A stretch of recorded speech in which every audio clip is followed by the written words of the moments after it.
We begin not with history, but with a betrayal of silence, etched into the walls of a forgotten monastic crypt beneath the city of Rome. For over 6 centuries, the Catholic Church has sustained a perfect, world-altering lie. It is a forbidden truth, so volatile that its mere whisper could shatter the foundations of faith and power across the known world. The highest authority on earth, the lineage of the Apostle Peter, conceals a curse that is also a confession. There was a pope, a pontiff, who reigned in the heart of Rome, who was a woman. Her name, her life, her legacy, all were meticulously, savagely buried by those sworn to protect the truth. The secret was locked away not in stone or legend, but in a small iron-bound diary sealed shut by the cardinal's own blood-red wax. Vibrating with fear and trembling confession, the knowledge that the papacy was, for a time, ruled by a female hand, was the moral failure that corrupted the entire institution. This is the truth the Church buried, and this is the confession we now unseal. The air is heavy in this hidden room, thick with the silence of centuries. We are in the subterranean depths of the Vatican archive, yet we are not looking at the grand official histories. We are seeking the small, the private, the terrifying testimony that the powerful always tried to destroy. We are searching for the Cardinal's confession. Picture the man who wrote it, Cardinal Anastasius, a name now barely a footnote in the Church's vast history. He was not a hero.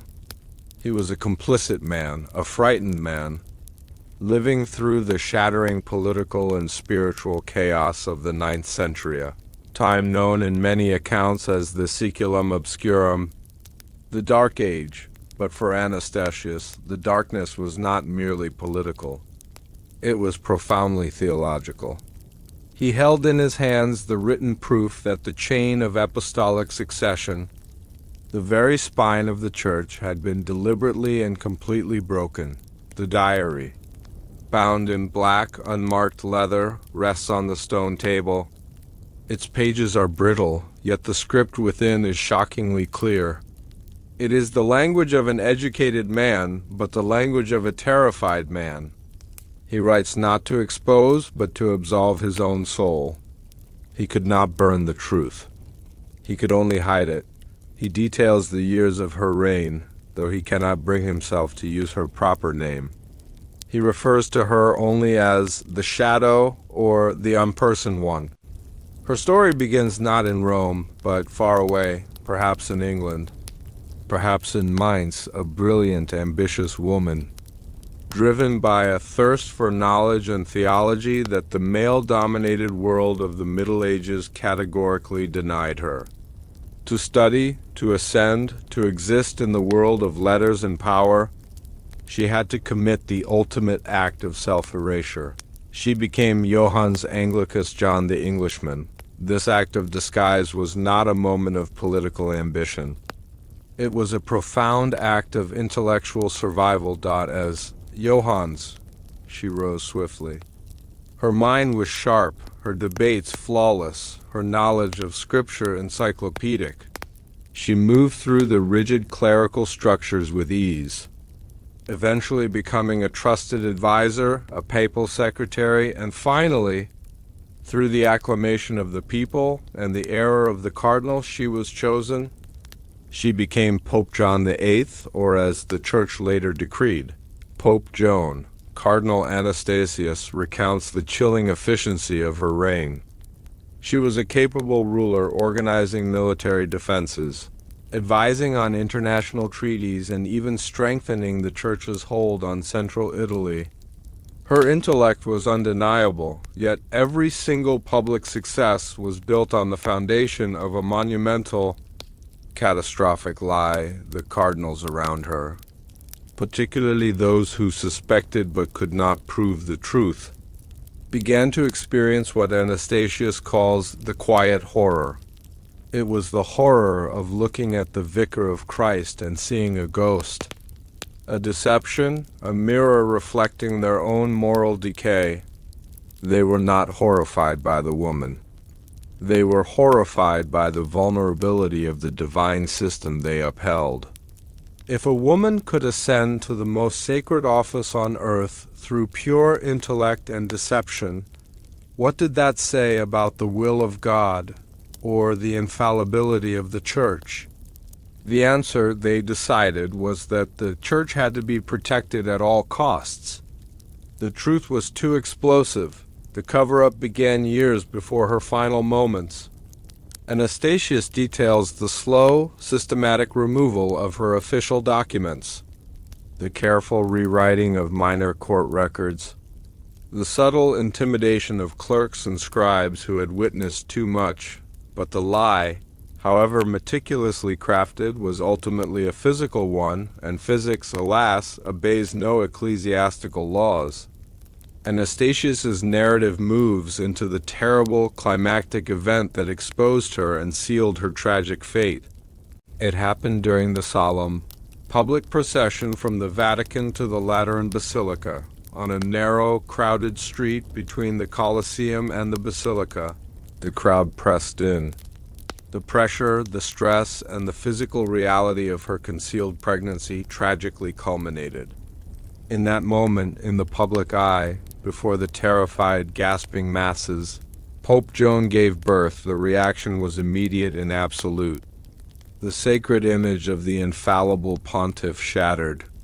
The crowd, in their shock and sense of ultimate betrayal, reacted not with pity but with savage fury. Anastasius writes that the shame was not just Joan's, it was the Church's. The shame was the undeniable, physical proof of the great deception. The Church could not survive this truth. The ensuing events are swift and brutal in the diary's account. Joan and the infant perished. The cardinals then met in absolute, terrified secrecy. Their decision was immediate. The reign of Pope Joan must be erased. Root and branch, the entire memory was decreed an abomination and a heresy of history. The cardinal's confession moves from eyewitness account to operational directive. He details the protocols of erasure, the physical eradication. Every document bearing the name or signature of John VIII from that period was to be found, destroyed, or discreetly altered to skip his name, the memorial annulment. The area where the tragedy occurred was to be physically bypassed by future papal processions. A tiny chapel was erected there, not in Joan's memory, but as a monument to the lie, a reminder of the need for eternal vigilance against the truth, the ritual of verification. Most chillingly, Anastasius records the institution of a forbiddance ritual, the seed stercoraria. From that time forward, every newly elected pope had to sit upon a specific marble chair with a hole in the seat throne of shame, to be manually examined by a young deacon to verify his masculinity. The deacon's duty was to announce, "Duos testiculos habet et bene pendentes," or "he has two testicles and they hang well." Anastasius does not write of Joan's soul. He writes only of the crushing burden of his own knowledge. He knows the Church is now built upon a foundational forgery. His only escape is to hide the confession so deeply that only God, or perhaps a curious soul many centuries later, could find it. He sealed the book with the confession of his terrible compromise, that he chose the stability of the institution over the uncomfortable truth. The enduring power of this lie is its success. For centuries, historians dismissed the story of Pope Joan as a mere legend, a piece of anti-papal propaganda from the Protestant Reformation. They called it impossible, superstitious, a folk tale. But the secret, as Anastasius knew, lay not in the existence of Joan, but in the Church's desperate actions to ensure that the tale remained a tale. The physical evidence, the systematic record burning, the humiliating verification ritual, These are not the products of a myth. They are the products of a terrified, powerful cover-up. The story of the Cardinal's confession is not just about a woman. It is a timeless narrative about control and the cost of maintaining power. The men in Rome understood that if the public knew their history was a lie, their power would evaporate. They chose to trade the purity of their spiritual history for the stability of their earthly control. That, Anastasius concludes in his final, faded entry, is the true moral decay of the Holy See. And now, as we gently close the Cardinal's diary, we must prepare to move on. We have seen the evidence of the lie. We have heard the confession. But where does the truth reside now, centuries later? It lives in the subtle signs, the faint contradictions, and the gaps in the official narratives. We must follow the historical trail to the next point of evidence, where the sheer size of the lie forced the Church to build its own. Architecture of historical forgery. We now confront the chilling motive. It is not enough to know the Church committed a betrayal. We must understand why they risked the entire edifice of their spiritual authority to seal a single terrible secret.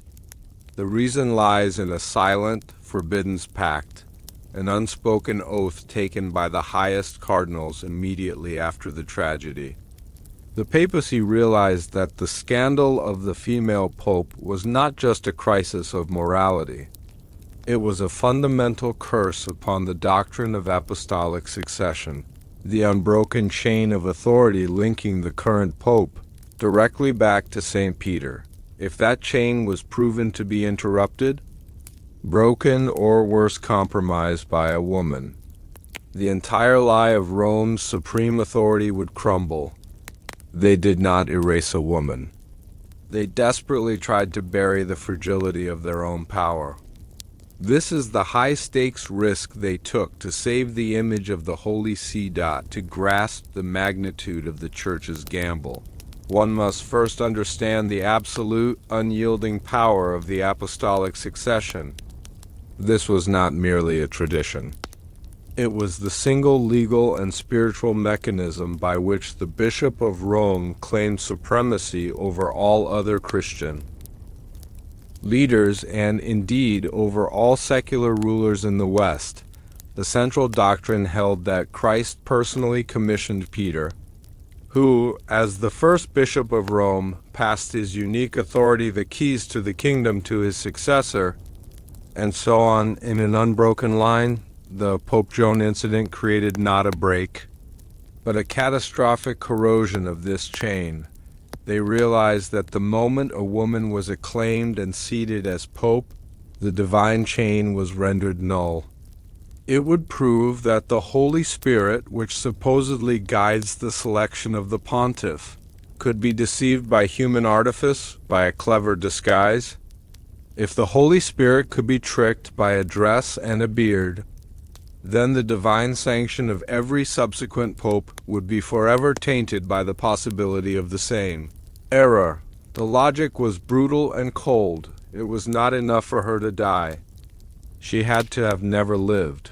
The erasure was, therefore, an act of institutional self-defense, a spiritual life support system for the entire Catholic world. They chose to commit a historical sin, the deliberate, conscious creation of a massive, generations-long lie in the name of theological stability. The threat was not only spiritual, it was fiercely political. In the 9th century, the papacy was under constant threat from surrounding political powers, the Holy Roman Emperors in the north, the Byzantines in the east, and various local, warring noble families. The cardinals knew their enemies. If the emperor heard that the pope was a fabrication, he would swiftly declare the entire Romancy to be null and void, asserting that his own imperial power was the only true authority left in the West. This would dissolve the papal states and remove the Church's massive land holdings and revenue streams. Furthermore, The schism between the Roman Church and the Eastern Orthodox Church was already a deep, festering wound. The Patriarch of Constantinople, always eager to challenge Rome's claim to universal supremacy, would have seized on the Pope Joan incident as the ultimate, undeniable proof that the Roman See was utterly corrupt and undeserving of primacy. The cardinal's dilemma was stark: confess the truth and watch the church splinter into irrelevance, or bury the life of one woman to preserve the unity and power of a billion souls. They chose the second. The unspoken oath was a vow to protect the collective image of power, even if it meant betraying the individual truth. How does one erase a public figure? How do you unmake a pope who reigned for over 2 years? The cardinals understood that the human memory is the most fragile archive. The cover-up required a carefully layered strategy that targeted both the official record and the public mind. The immediate silence. Within days of the tragedy, the area of the incident was cordoned off. No one was allowed to speak the truth aloud. Witnesses were paid, threatened, or, as Anastasius subtly hints, removed from the city. The revision of the Liber Pontificalis. This book, the official biography of the popes, was the central target. The scribes were instructed to simply skip the entries for the years of Joan's reign, creating a chronological gap that later historians would be told was simply a mistake. A corruption of the vellum, the ritual of redirection, the most brilliant and most horrifying aspect of the cover-up was the creation of the seed stercoraria, the verification chair we discussed earlier. This ritual was not meant to hide the memory. It was meant to ritualize the shame. By forcing every future pope to be verified, they made the memory of the female pope a sacred, internalized secret, a constant, humiliating reminder to the inner circle that the chain was broken, but the public must never know. The ritual itself became the guard dog of the lie. The psychological effect of this oath on the cardinals themselves must have been devastating. They were men of God, yet they were committed to a life of perpetual falsehood. They lived with the gnawing anxiety that one misspoken word, one forgotten document, could undo their entire world. This internal psychological tension is the true, slow burning horror of the story. The cover-up's success came at a steep historical price, because they created a massive chronological void in the papal records of the 9th century. Subsequent history became profoundly confused. This lack of clear, continuous history helped usher in the Saeculum Obscurum, the very dark age of which they were so afraid. The chaos they tried to suppress by lying became the chaos they helped create by erasing the truth, the legacy of the unspoken. Oath is also seen in the Church's subsequent, fiercely conservative attitude toward women's roles. The trauma of Pope Joan's exposure was so deep that it solidified a belief that women, by their very nature, were a threat to the perfection and infallibility of the spiritual hierarchy. The medieval fear of the powerful woman, often channeled into witchcraft trials and monastic seclusion, gained a terrible, concrete justification from this secretive, institutional lie. The unspoken oath, therefore, did more than erase a life. It distorted the spiritual, social, and political development of the entire Western world for centuries. It enshrined the principle that the institution is more sacred than the truth. We must acknowledge the cleverness of the conspirators. They did not merely burn books. They burned the possibility of belief. They turned a historical fact into a piece of folklore, allowing scholars to later dismiss it as mere legend while they themselves continued to practice the rituals of verification in secret. The story of Pope Joan is the unhealing wound of the papacy. It is the secret that every cardinal, every pope knew and yet could never speak. It is the core of their power and the source of their shame. We have established the terrifying stakes of the unspoken oath and the desperate motivations behind the cardinal's confession. We now understand that the cover-up was an act of survival for an institution, facing certain political and theological annihilation. But how did they carry out this massive forgery in practice? How do you rewrite the history of an entire continent without leaving a paper trail? The next phase required a profound act of architectural and logistical camouflage. A deliberate exploitation of historical chaos. We must follow the historical trail to the next subtitle, where we will discover how the whispers of a woman on the throne were finally silenced by the political upheaval of the Avignon exiles. The lie was born in Rome, but the great betrayal was secured in France. Centuries after the shock of the female pope, the whispers of a woman on the throne still haunted the Holy See. The curse of that memory was too potent, too easily revived by political enemies. Thus, in the 14th century, the papacy initiated the most brilliant and devastating move in their cover-up, the flight to Avignon. They did not move for safety. They moved for secrecy. The chaos of the Avignon exiles, a 70-year period of unprecedented spiritual and political upheaval, served as the perfect, massive historical camouflage. It was the moment they deliberately buried the last vestiges of the forbidden truth, exploiting a crisis to finalize their centuries-old historical forgery. This is the truth the Church desperately needed the world to forget. We enter the 14th century, a time of profound existential anxiety for the Church. The memory of Pope Joan, though officially silenced and relegated to folklore, never truly died. Like a persistent, low fever, the story would flare up periodically, usually when a hostile secular power such as the French king, Philip IV sought leverage against the papacy. The great problem for the conspirators in Rome was the physicality of the city. Rome itself was a monument to the papacy's lineage. Every stone, every archive, every ancient chapel near the Lateran was a potential witness to the truth. The city was too crowded, too politically unstable, and too historically transparent to finalize the historical. Forgery required to secure the long-term lie. The catalyst for the move was political, the aggressive interference of the French monarchy, but the deep, unstated motive for the papal court's embrace of the exile was the opportunity it provided for archival cleansing. In 1309, Pope Clement V, under immense pressure, relocated the entire papal court to the French-controlled city of Avignon. This was called the Babylonian captivity by its detractors, a period of spiritual and political humiliation. But for the inner circle committed to the unspoken oath, Avignon was not a captivity.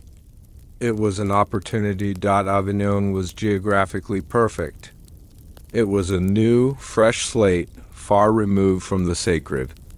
Immutable history of Rome, the new papal residence, the vast Palais des Papes, Palace of the Popes, was built not on centuries of history, but on ambition and necessity. In Rome, the archives were scattered across ancient basilicas and hidden monastic libraries. Moving them was a logistical nightmare and a covert blessing. The journey of the massive collection of documents, the papal archives, from Rome to Avignon was not a mere transfer. It was the single greatest opportunity for historical triage the conspirators would ever have. These men were the archival assassins. Their job was not to transport, but to inspect and destroy any document that referred to the turbulent 9th century with too much detail, any letter that mentioned a chronological gap, any peripheral monastic record that referenced an irregularity in the papal line.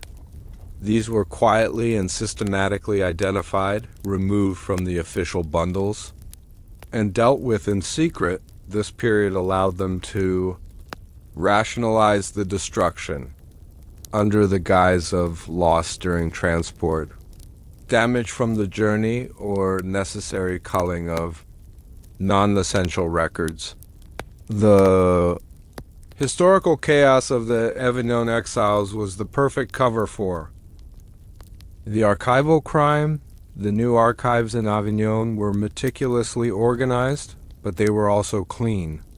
They contained the history the Church wanted the world to remember, not the history that actually occurred. The focus now shifted from simple erasure to affirmative forgery. The cardinals tasked the new scriptorium with seamless transition, creating documents that logically bridged the gap left by the missing Pope Joan.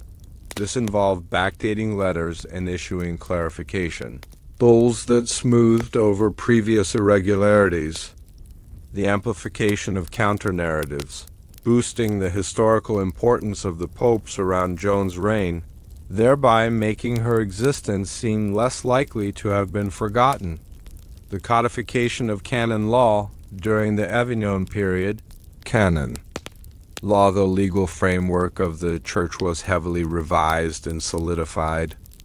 This was the perfect time to subtly insert legal precedents that specifically and permanently blocked any female access to the papal office, making the very idea appear theologically impossible rather than historically covered up. The move to France effectively put the vast majority of historical memory under the control of a papacy that was already morally compromised and deeply focused on political survival. The whispers of a woman on the throne were now quarantined, locked behind the immense, newly constructed walls of the Palais des Pièces. Beyond the physical cleansing, Avignon offered a crucial psychological advantage for the conspirators: distance from the original trauma. In Rome, every papal procession passed the shameful street where Joan was exposed. Every pope had to undergo the humiliating seed stercoraria ritual in a city that knew the reasons why. The tension was constant, the anxiety a daily burden. In Avignon, they were surrounded by French culture and French political dynamics. The immediate, localized trauma of the 9th century was literally a continent away. The ritual of the seed stercoraria, while necessarily continued, lost some of its raw, visceral intensity in a foreign land. It became merely a strange tradition rather than a fresh wound.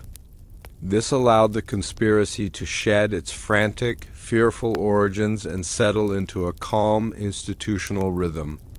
The second and third generations of cardinals committed to the lie were not driven by the shock of the original event. They were driven by loyalty to the institution and the absolute belief that the stability of the Church was the highest moral good. The cover-up's reliance on chaos was never more evident than when the Avignon papacy itself fractured, leading to the Western Schism, 1378 to 1417, where there were 2 and eventually 3 rival popes. This period of profound, undeniable disunity was, paradoxically, the ultimate protection for the Pope Joan secret. With the entire Christian world questioning the legitimacy of all living popes, the centuries-old buried question of a dead female pope became a non-issue. It was too distant, too abstract, and too minor compared to the current, shattering crisis of multiple thrones. The conspirators in both Rome and Avignon found a chilling, unspoken agreement: maintain the lie of the female pope's non-existence, even while they fought bitter wars over who held the male keys of St. Peter. The lie was the one constant, the one pillar of consensus they all shared. The schism allowed the remaining incriminating archives to be further scattered, destroyed in the various conflicts or hidden away in small, private libraries that were deemed irrelevant to the larger political fight. When the schism finally ended at the Council of Constance and the papacy was unified, the historical record was so fragmented, so confusing, and so thoroughly cleansed that the question of Pope Joan had indeed been successfully relegated to the quiet, dusty corner. A folk legend, a beautiful but ultimately false story. The whispers of a woman on the throne had been drowned out by the thunder of political and spiritual war. The move to Avignon, initially a political humiliation, had become the final masterstroke of the historical cover-up. The men who lived in the opulent, frescoed halls of the Avignon Palace carried the heavy knowledge of their collective lie. They surrounded themselves with magnificent art and wealth, but their spiritual foundation was built on sand. The true moral decay here is not the act of Pope Joan, but the institutional choice to prioritize power over truth and to commit centuries of forgery to maintain that image. The atmosphere in Avignon was one of surface piety and inner anxiety, perfect aesthetic for a Lore Slumber story. It was a palace built on secrets, surrounded by the silence of the French countryside, waiting for the inevitable day when the truth might return.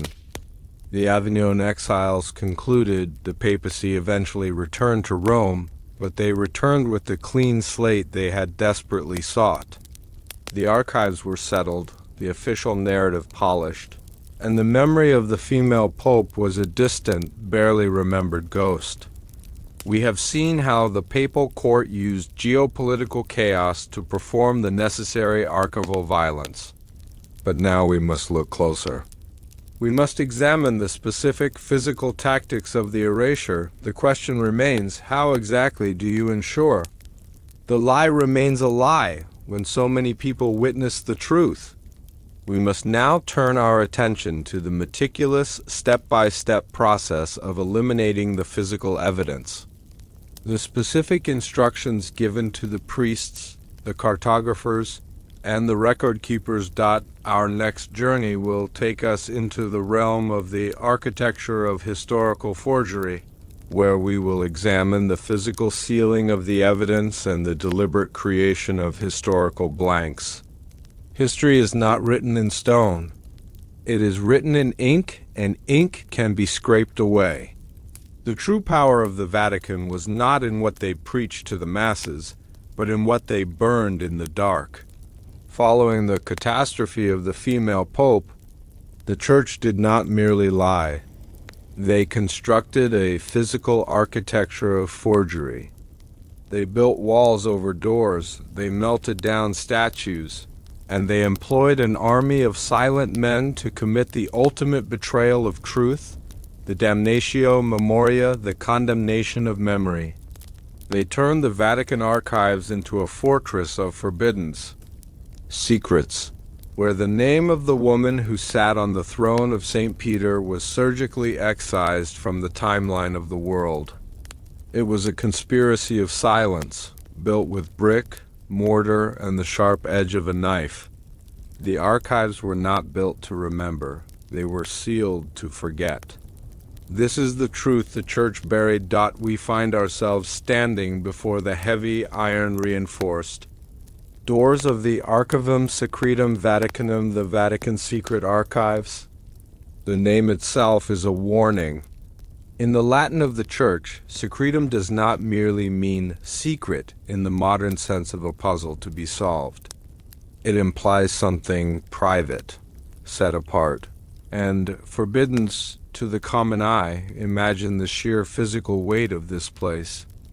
Miles of shelving, carved from ancient oak, stretching into the dim recesses of the Vatican's subterranean levels. The air here is cool, dry, and smells of dust, beeswax, and the metallic tang of iron gall ink. It is a smell that has not changed for 1,000 years. Following the chaos of the Pope Joan revelation, and the subsequent move to Avignon and back, The Church realized that controlling the narrative required controlling the paper. They understood a profound psychological truth. If a document does not exist, the event did not happen. The sealing of the archives was not a single event, but a slow, deliberate process of architectural restriction.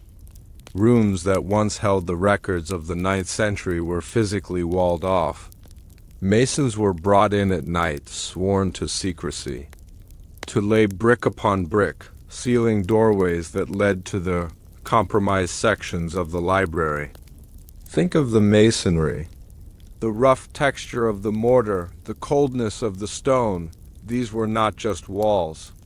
They were blindfolds placed upon the eyes of history.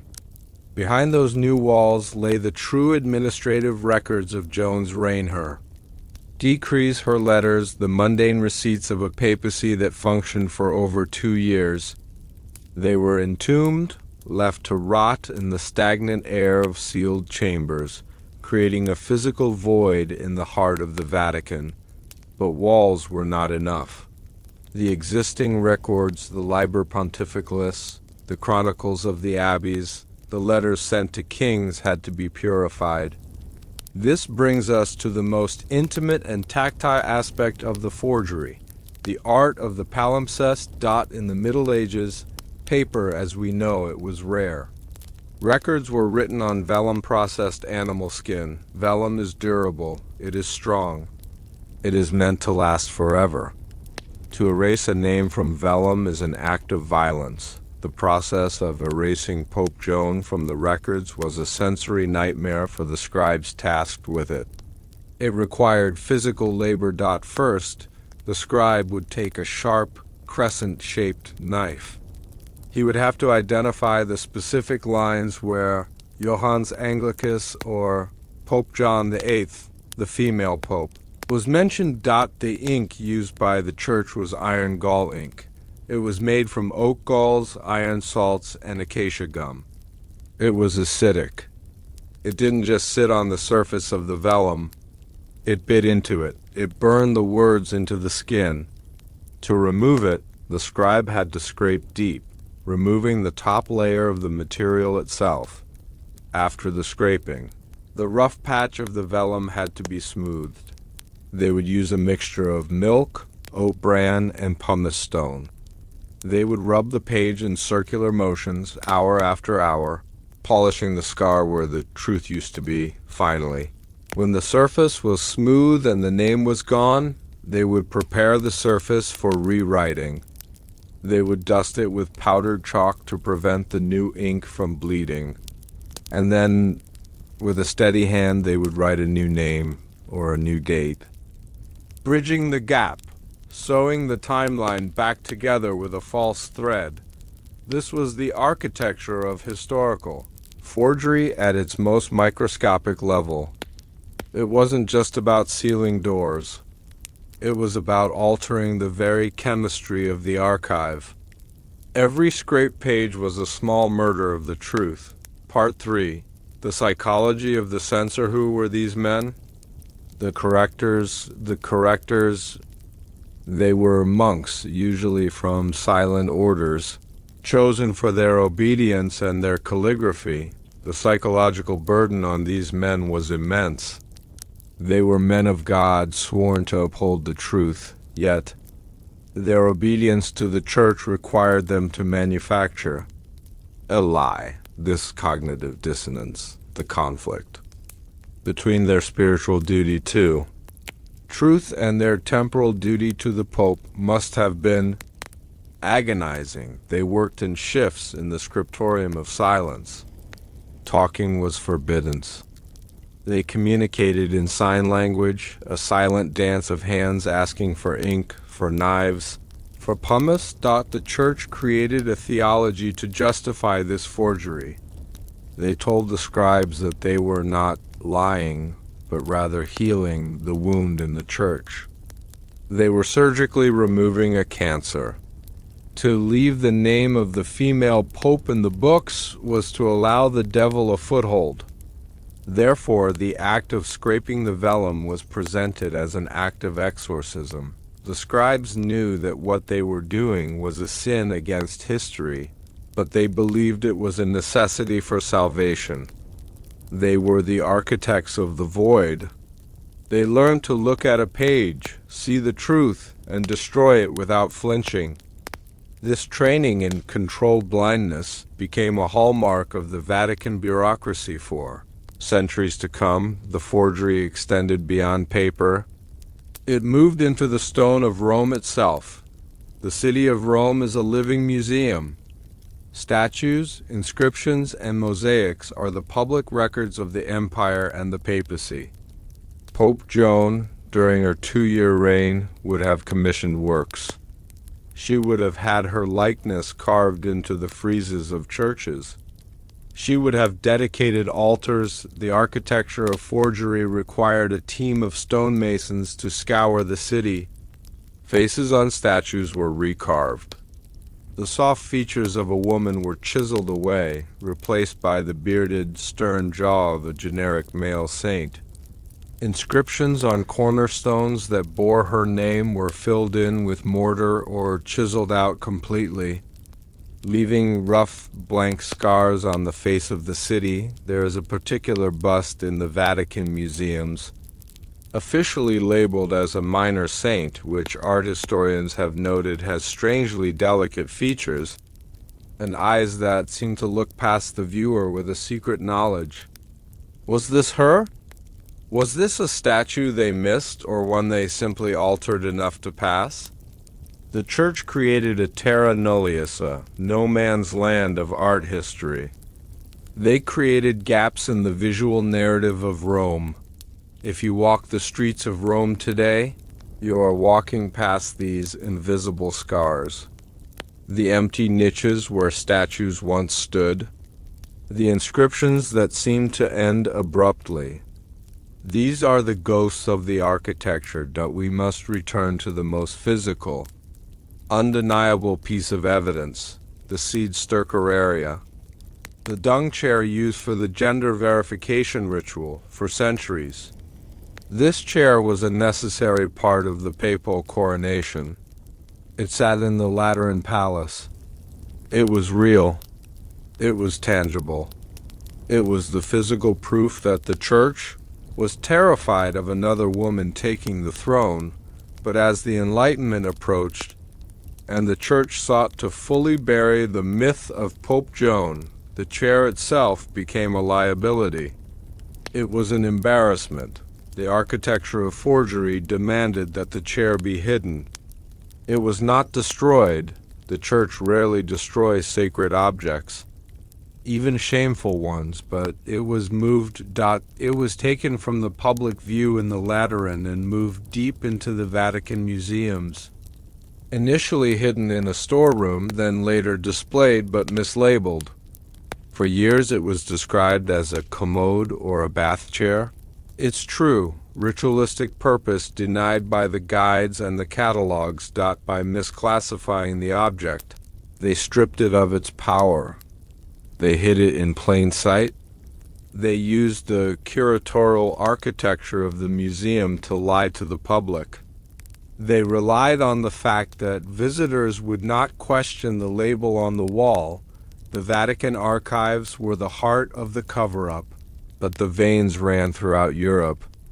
The Pope Joan story was known in Mainz and Athens. In Fulda, copies of chronicles existed in monasteries across Christendom. To truly seal the archives, the Vatican had to extend its architecture of control across the continent. This was the birth of a centralized European-wide censorship network. A precursor to the Index Librorum Prohibitorum, legates were sent from Rome. They were inspectors of the library. They traveled from abbey to abbey, ostensibly to check on the spiritual health of the monks, but in reality, to check the books. They carried with them a list of errors.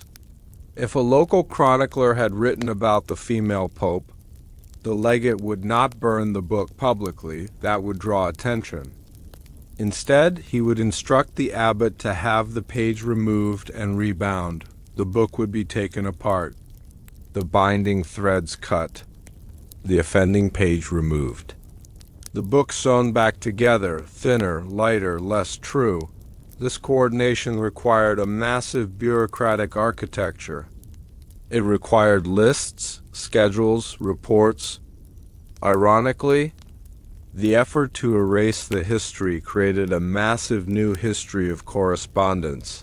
Letters between bishops discussing the matter of the rumors or the correction of the Mainz Chronicle.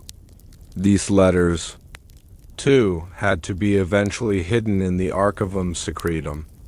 It was a cover-up that required a cover-up. Even the maps were changed. Pope Joan was said to have processed along a specific road the Via Sacra when she went into labor. For centuries, this street was known by the locals as the Vicus Papissa, the street of the female pope. The architecture of forgery could not tolerate this name. They renamed the street. They changed the official city plans. They altered the route of the papal processions to avoid this street entirely, claiming the road was too narrow or dangerous. But the true danger was memory. By physically avoiding the street, they turned the geography of Rome into a denial of her existence. The maps in the Vatican library were redrawn. The Vicus Papissa vanished, replaced by innocuous names. The city of Rome was gaslit. The people knew the name of the street, but the official record said it did not exist. Over generations, as the old Romans died and new ones were born, the old name faded. The map became the reality. Now, let us return to the archives themselves. We are deep underground. The air is still. The shelves stretch on for 53 miles. 53 miles of shelving in the Vatican secret archives. Somewhere in this ocean of paper, the truth still exists. The forgers were thorough, but they were human. They made mistakes. Perhaps a scribe, in a moment of rebellion, didn't scrape the name deep enough. Perhaps a wall was built too hastily, leaving a hollow space behind it. Perhaps a diary, like that of Cardinal Anastasius, fell behind a shelf and was forgotten. The architecture of historical forgery is impressive, but it is brittle. It relies on the assumption that no one will ever look close enough. It relies on the intimidating weight of the building itself to keep people away.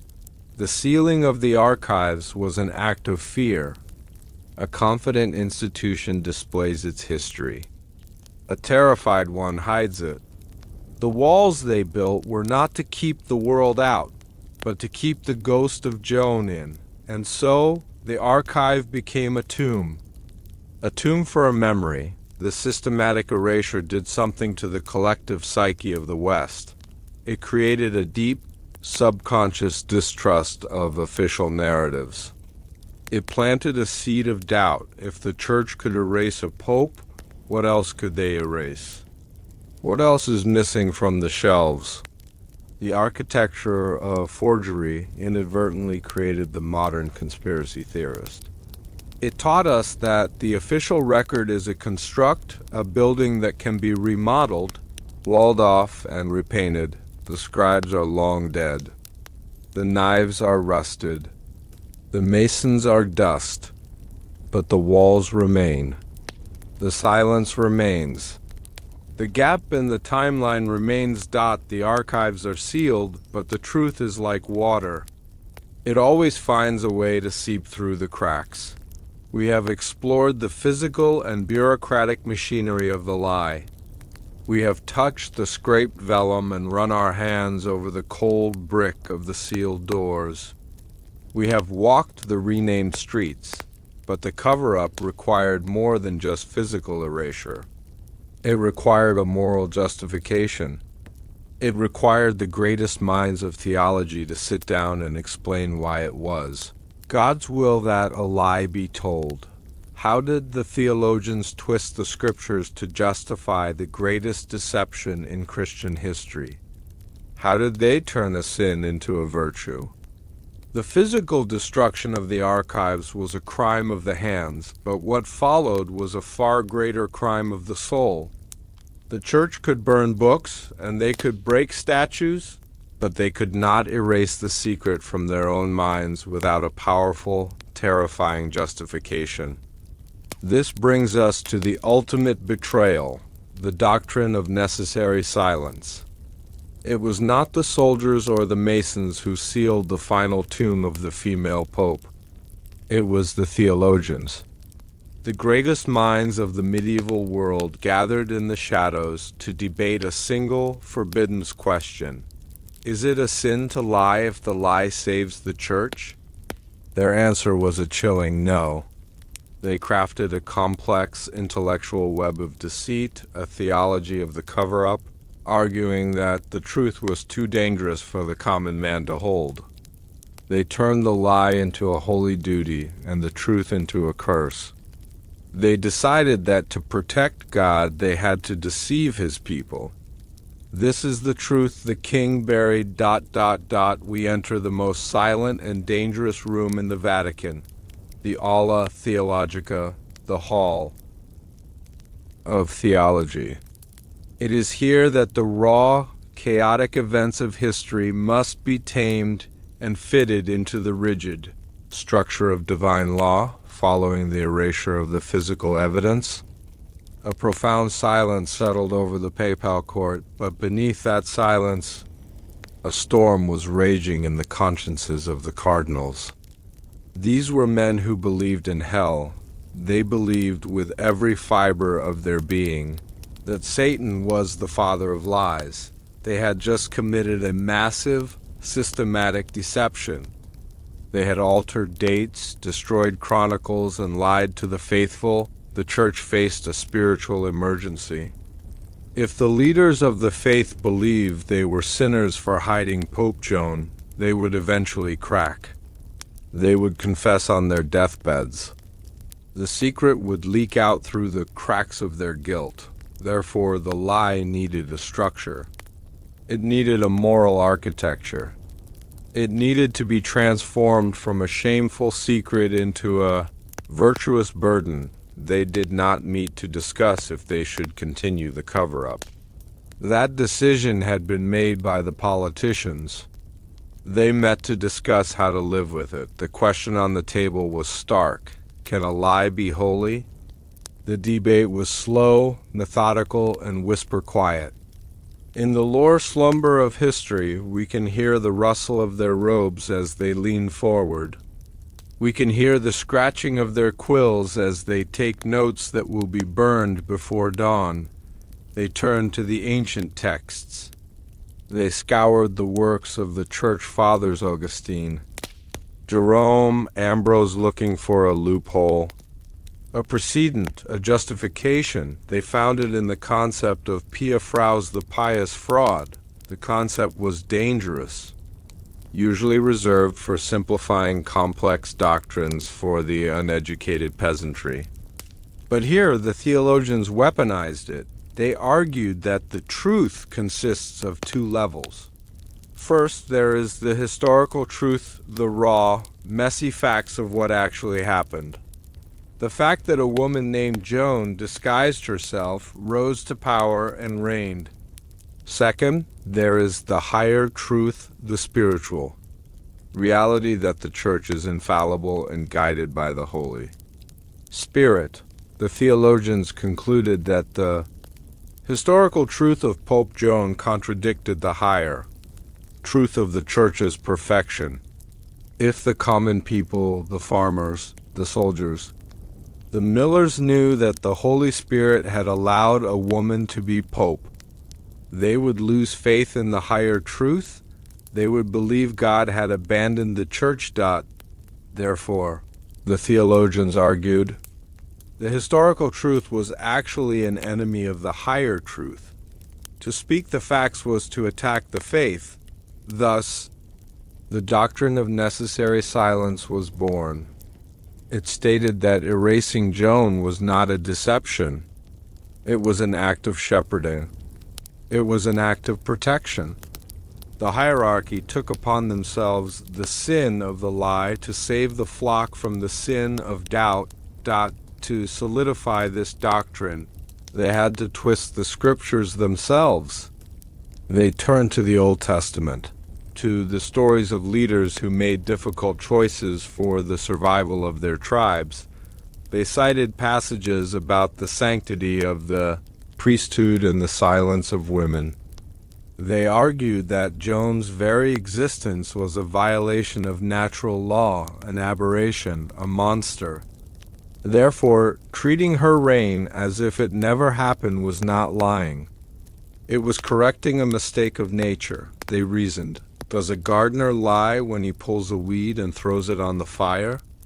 No, he is restoring the garden to its intended state. Joan was the weed. The archives were the garden. The fire was the covered dash-up. This theological framework allowed the conspirators to sleep at night. It transformed them from liars into guardians. It gave them a noble purpose.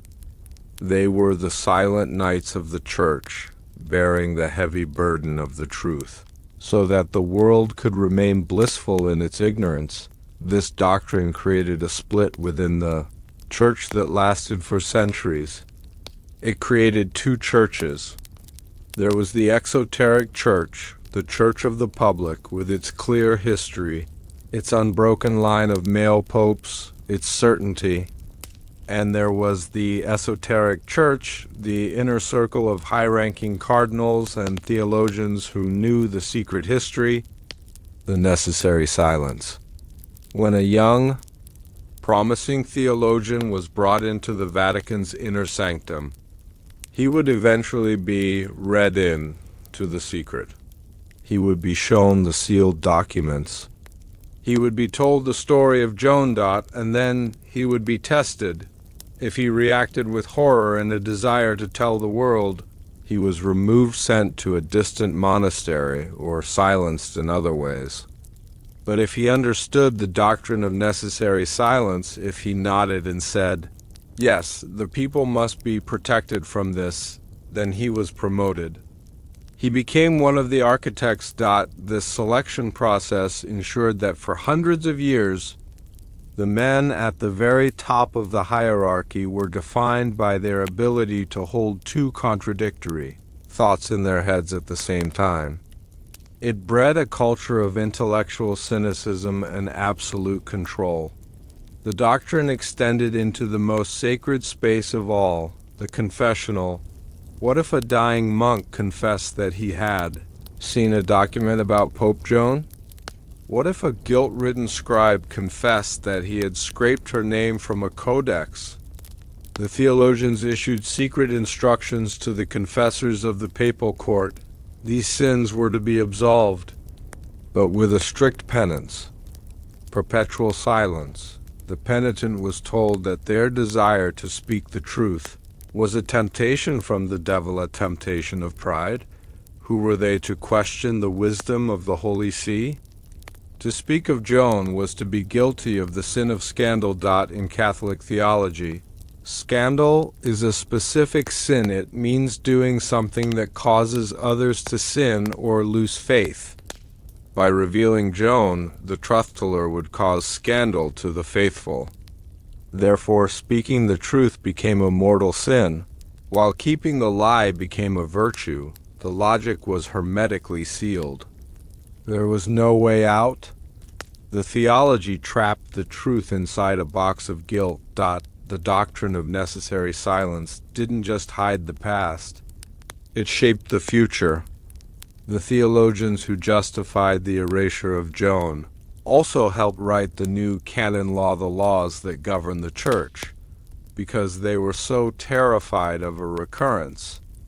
They embedded deep structural misogyny into the legal code of the church. They couldn't explicitly say, "We are making these laws because a woman once became pope." That would reveal the secret. Instead, they created a web of smaller, tighter restrictions on women's involvement in anything approaching the altar. Women were forbidden from touching the sacred vessels. Nuns were placed under stricter enclosure. The education of women was viewed with deep suspicion. Every time a woman in the Middle Ages was told she could not learn Latin, or could not preach, or could not enter the library, she was unknowingly feeling the aftershocks of the necessary silence. She was paying the price for the ghost of Joan. The theologians had successfully turned a specific historical event into a general oppressive atmosphere. They didn't just erase a woman. They tried to erase the possibility of a woman. As we move into the High Middle Ages, we see the rise of the great scholastic thinkers like Thomas Aquinas. While there is no proof Aquinas knew the full secret, the intellectual climate he worked in was shaped by this doctrine, the obsession with order, with hierarchy, with everything being in its proper place. This was the intellectual antibody response to the chaos of Pope Joan. The scholastics built a cathedral of logic where there was simply no room for a female pope. It wasn't just that they didn't mention her. It was that their entire system of thought was designed to make her existence a metaphysical impossibility. The necessary silence had moved from being a cover-up to being a philosophy.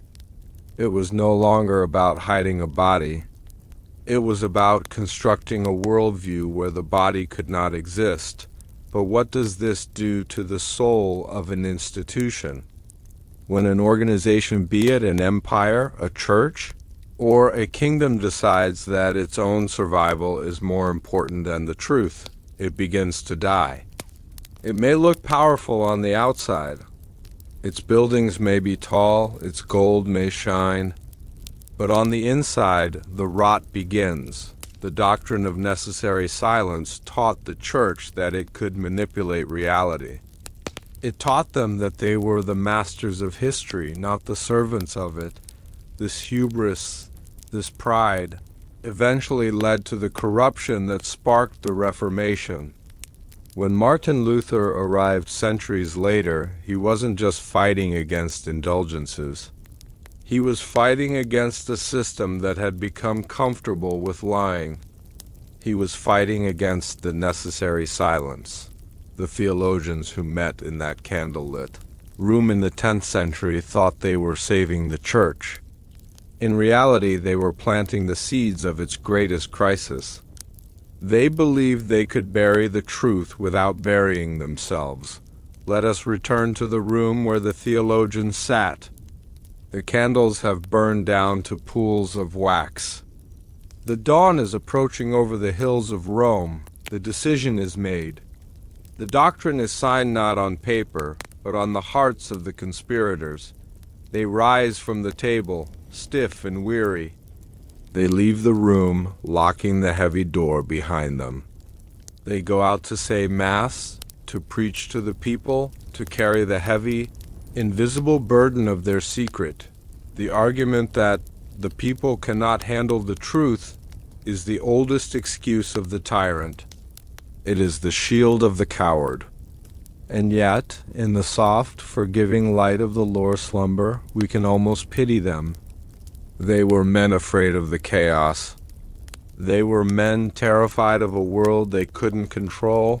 They chose the comfort of a lie over the terror of the truth. And in doing so, they doomed themselves to centuries of looking over their shoulders. Centuries pass. The doctrine holds. The silence is maintained, but ink fades. Wax cracks. And the human mind is curious. Deep in the Vatican library, a young scholar, centuries later, is working late.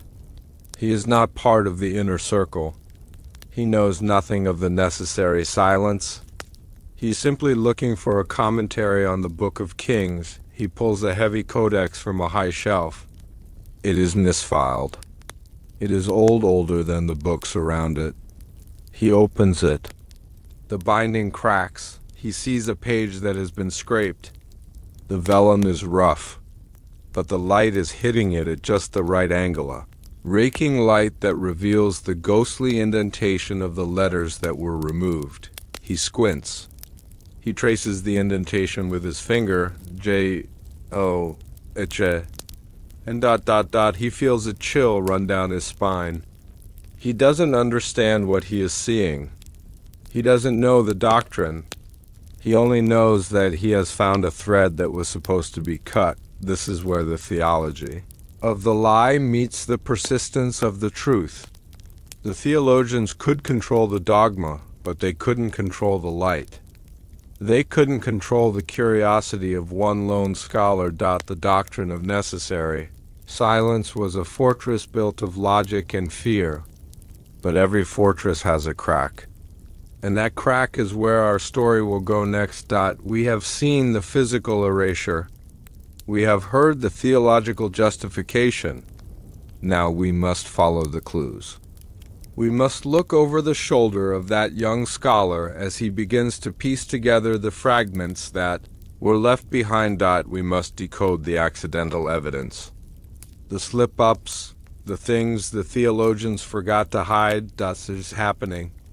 The story is moving from the perpetrators to the discoverers, from the men who built the wall to the men who started to dismantle it. Brick by brick, the cover-up was massive, but it wasn't perfect. Perfection belongs to God. Errors belong to men. And the men of the Vatican made errors. They left clues in the liturgy. They left clues in the statues.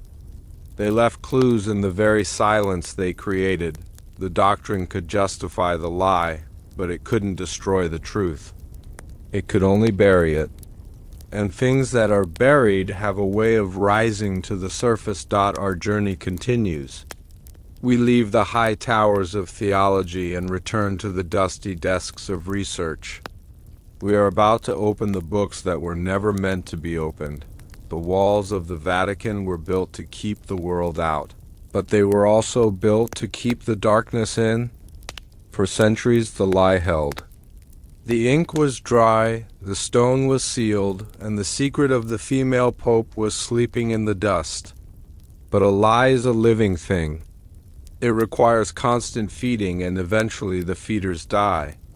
In the silence of the 5th-10th century, a single Manna scholar with a candle and a magnifying glass stumbled upon the betrayal that God's own scribes had left behind. He found the forbidden gap in the timeline. He found the scraped skin of the vellum where a name had been murdered. He realized that the holy city was built upon a buried foundation of deceit. He did not find a weapon. He found a blank space, and that blank space was louder than a scream. The cover-up was perfect until it wasn't. This is the truth, the king buried ... We find ourselves in the year 1479. The location is the newly organized Vatican Apostolic Library. It is a place of profound, reverent silence. The man sitting at the heavy walnut desk is Bartolomeo Platna.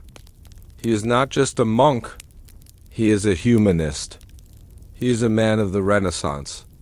He believes in the purity of the source, the ad fontes. He has been appointed by the Pope to organize the chaotic, scattered history of the Holy See into a single, coherent narrative. He is writing the lives of the popes, but Bartolomeo is tired. The hour is late. The oil in his lamp is low, casting long, flickering shadows that seem to reach out from the shelves like the fingers of the dead. He is working on the 9th century Vesiculum Obscurum. The Dark Age, it is a troublesome century for any historian. The records are sparse. The handwriting is crabbed and difficult. The ink is faded. Bartolomeo is a meticulous man. He does not simply copy what came before. He checks, he verifies, he compares. And it is in this act of comparison, this innocent, bureaucratic act of cross-referencing, that the thread of the great lie begins to unravel. He pulls 2 heavy codices toward him. On his left, the Liber Pontificalis, the official biography of the popes. which has been sanitized by the theologians we spoke of earlier. On his right, a dusty, neglected chronicle from the monastery of Fulda, brought to Rome centuries ago and forgotten in a pile of tax records. Bartolomeo dips his quill. Ready to write the entry for the year 855 AD, he frowns. He leans closer to the candle. He runs his finger down the column of dates in the official record. Pope Leo IV died in July of 855.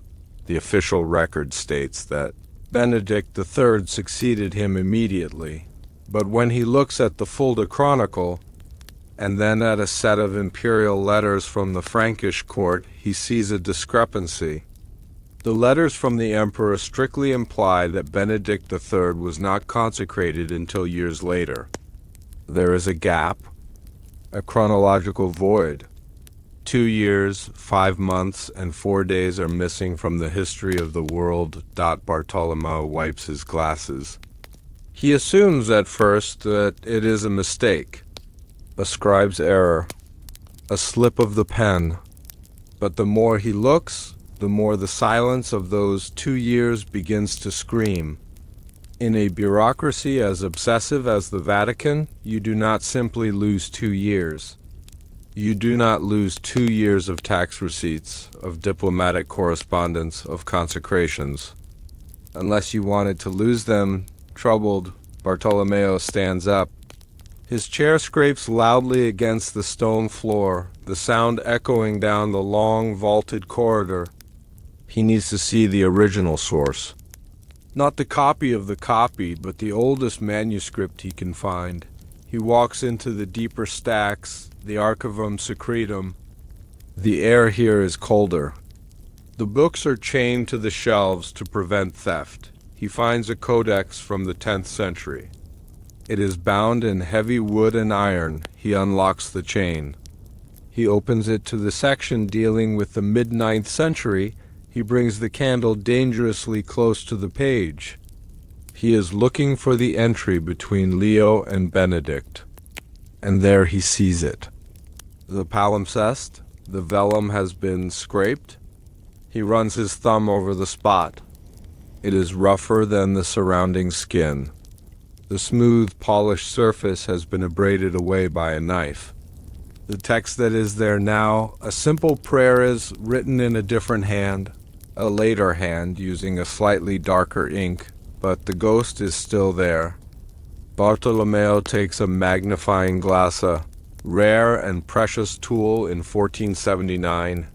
He peers through the distorted glass at the rough patches of the vellum. Beneath the new ink, trapped in the fibers of the skin, are the faint, rusty traces of the old ink. The iron in the original ink has rusted over centuries. Leaving a microscopic shadow, he can make out letters A, O, H, N, P, O, and T. D. Realizes that someone, centuries ago, sat with a knife and physically cut a person out of the book. Why? You do not scrape a page to correct a spelling error. You scrape a page to destroy a memory. Bartolomeo is a man of the church. He loves the church. But he is also a historian. And in this moment, the historian in him is horrified. He realizes that the book he held as sacred is, in fact, a crime scene. Bartolomeo does not stop. The obsession takes hold. The sleep of his own mind is broken. He is fully awake, fully alive to the mystery. He begins to pull down other books. He's looking for marginalia. In the days before printing, monks would often write notes in the margins of books. Sometimes they were corrections. Sometimes they were complaints about the cold or the bad food. But sometimes they were secrets. He finds a manuscript of the Chronicon Salernitanem. In the bottom margin of page 204, a monk has written in a tiny, hurried script, Hoc loco, femina sedet. In this place a woman sat. The note is not crossed out. It was too small for the censors to notice.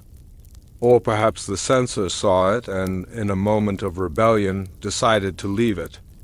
Bartolomeo stares at the sentence. It is a direct confirmation.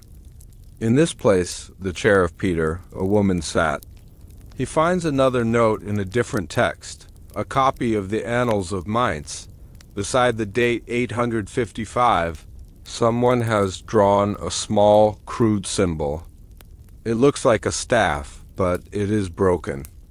And beside it, a single word, obstetrics, midwife. Why would a monk write midwife next to the date of a pope's death? Because of the birth? The legendary birth in the street. The secret that the theologians tried to turn into a myth. These marginalia are the cracks in the dam. The theologians built a wall of silence, but the monks, the bored, cold, cynical monks of the scriptorium left little breadcrumbs of truth. They couldn't speak the truth aloud, so they whispered it in the margins. Bartolomeo's investigation moves from the page to the physical world. The next day, under the guise of cataloging art, he walks through the Chiaramonti Gallery of the Vatican.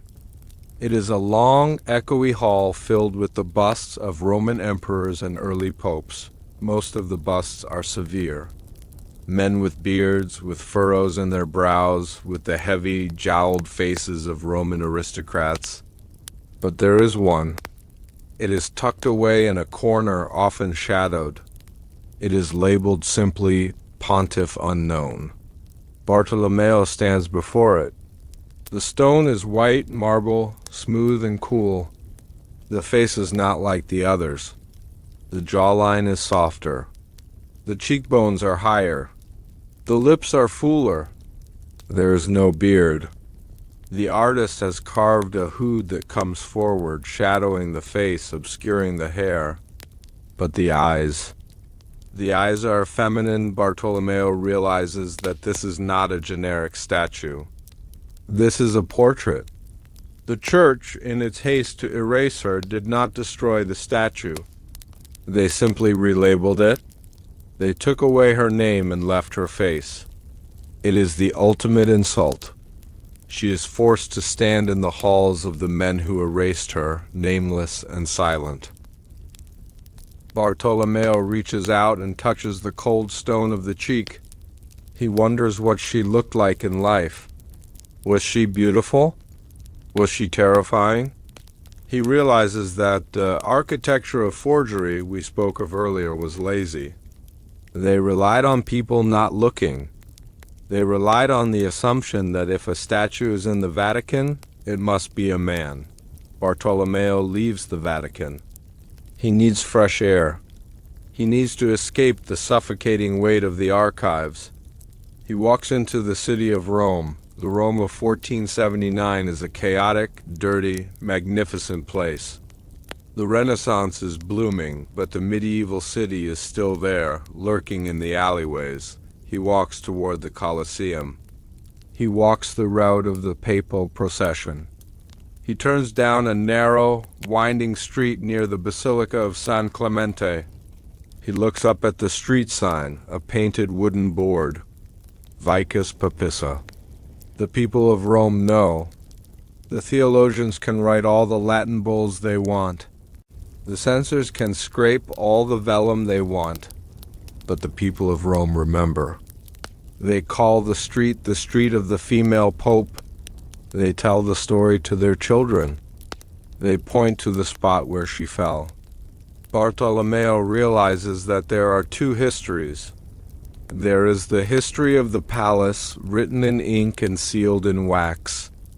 And there is the history of the street, written in memory and spoken in the local dialect. The history of the street is robust. It cannot be scraped away. The persistence of this street name is a clue more powerful than any book. It is a living testimony. It is the city itself refusing to lie. Bartolomeo returns to his desk.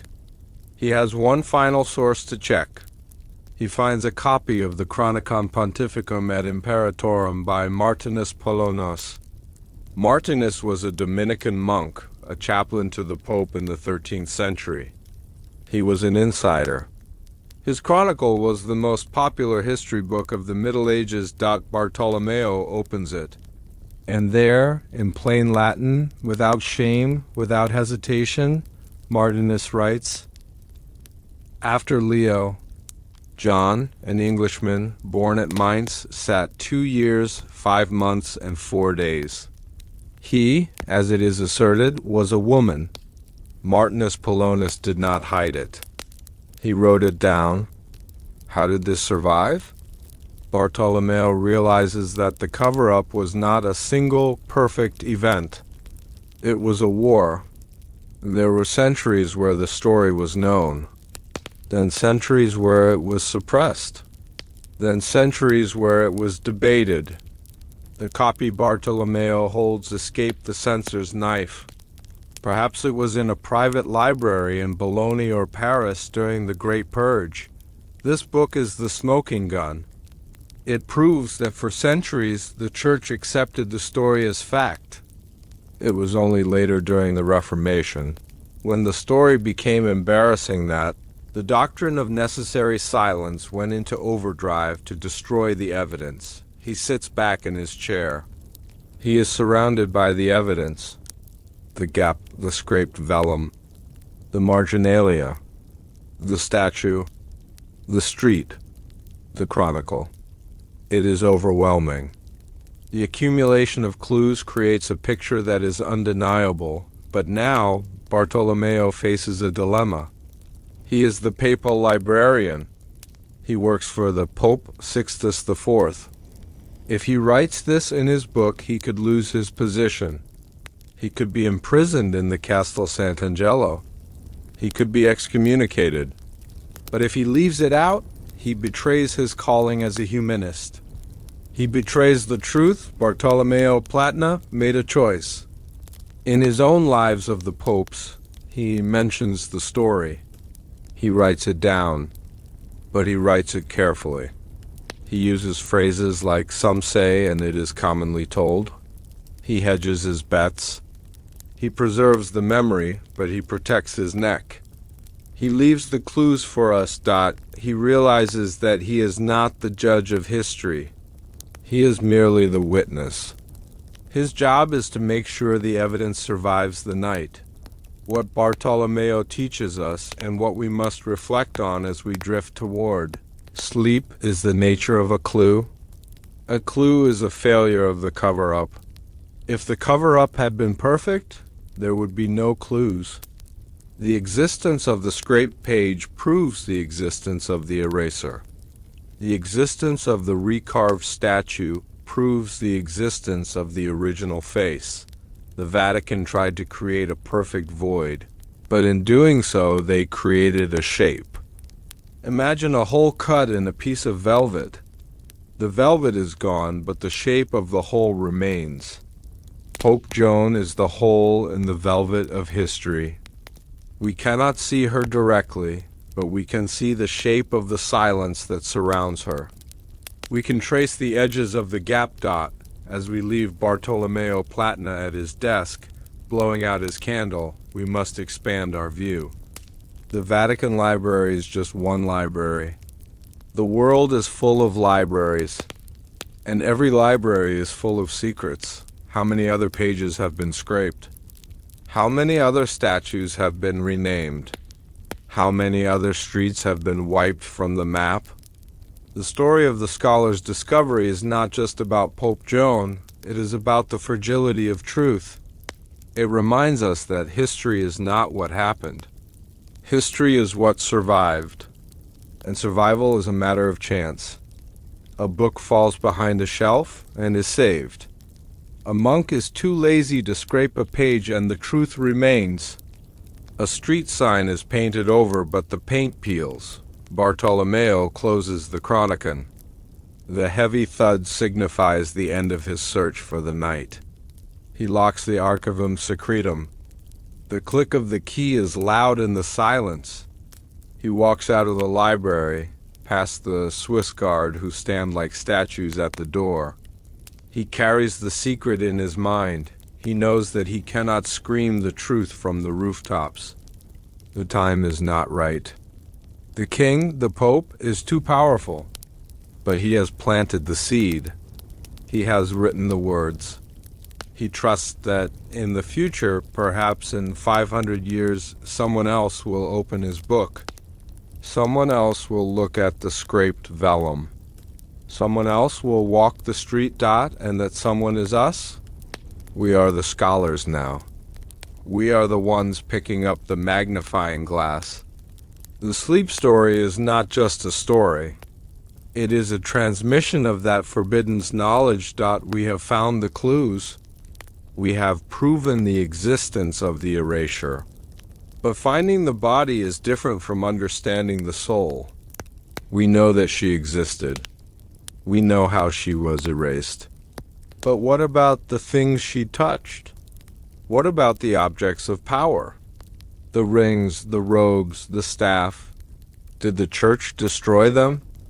Or did they corrupt them? Bartolomeo Platina's discovery was intellectual, but there is a deeper, more visceral layer to this story. There are symbols. The fisherman's ring, the most sacred object a pope wears. Legend says that Joan's ring was different. Legend says that she left a mark on the symbolism of the church that could never be scraped away because it is hidden in plain sight. In the very rituals of the Mass, the night deepens. The shadows in the library grow longer, merging into a single, protective darkness. We must now leave the paper behind and look at the gold. We must look at the symbols that have been twisted to hide the truth. Our journey takes us from the dusty books to the glittering treasury.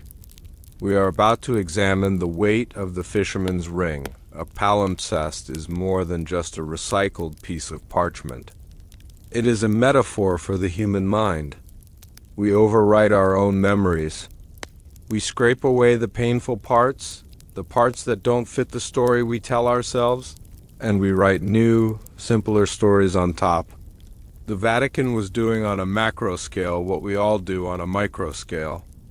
But the chemistry of the ink tells us that nothing is ever truly gone. The iron bites into the soul. The trauma remains beneath the surface. Bartolomeo Platina understood this. He was a humanist, which means he was interested in the human experience. He saw Joan not as a monster, but as a human being who was caught in a machine. The scraping of her name was an attempt to dehumanize her, to turn her into a non-entity. By finding the traces of her name, he gave her back her humanity.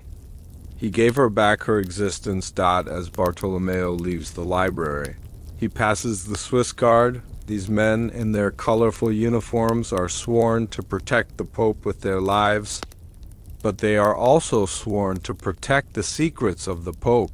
They stand at the doors of the archives. They stand at the doors of the apartments. They are the living walls. Bartolomeo wonders. Do they know?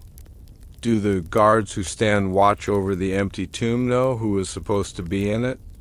There is an oral tradition among the guards, whispered in the barracks late at night. Stories passed down from soldier to soldier.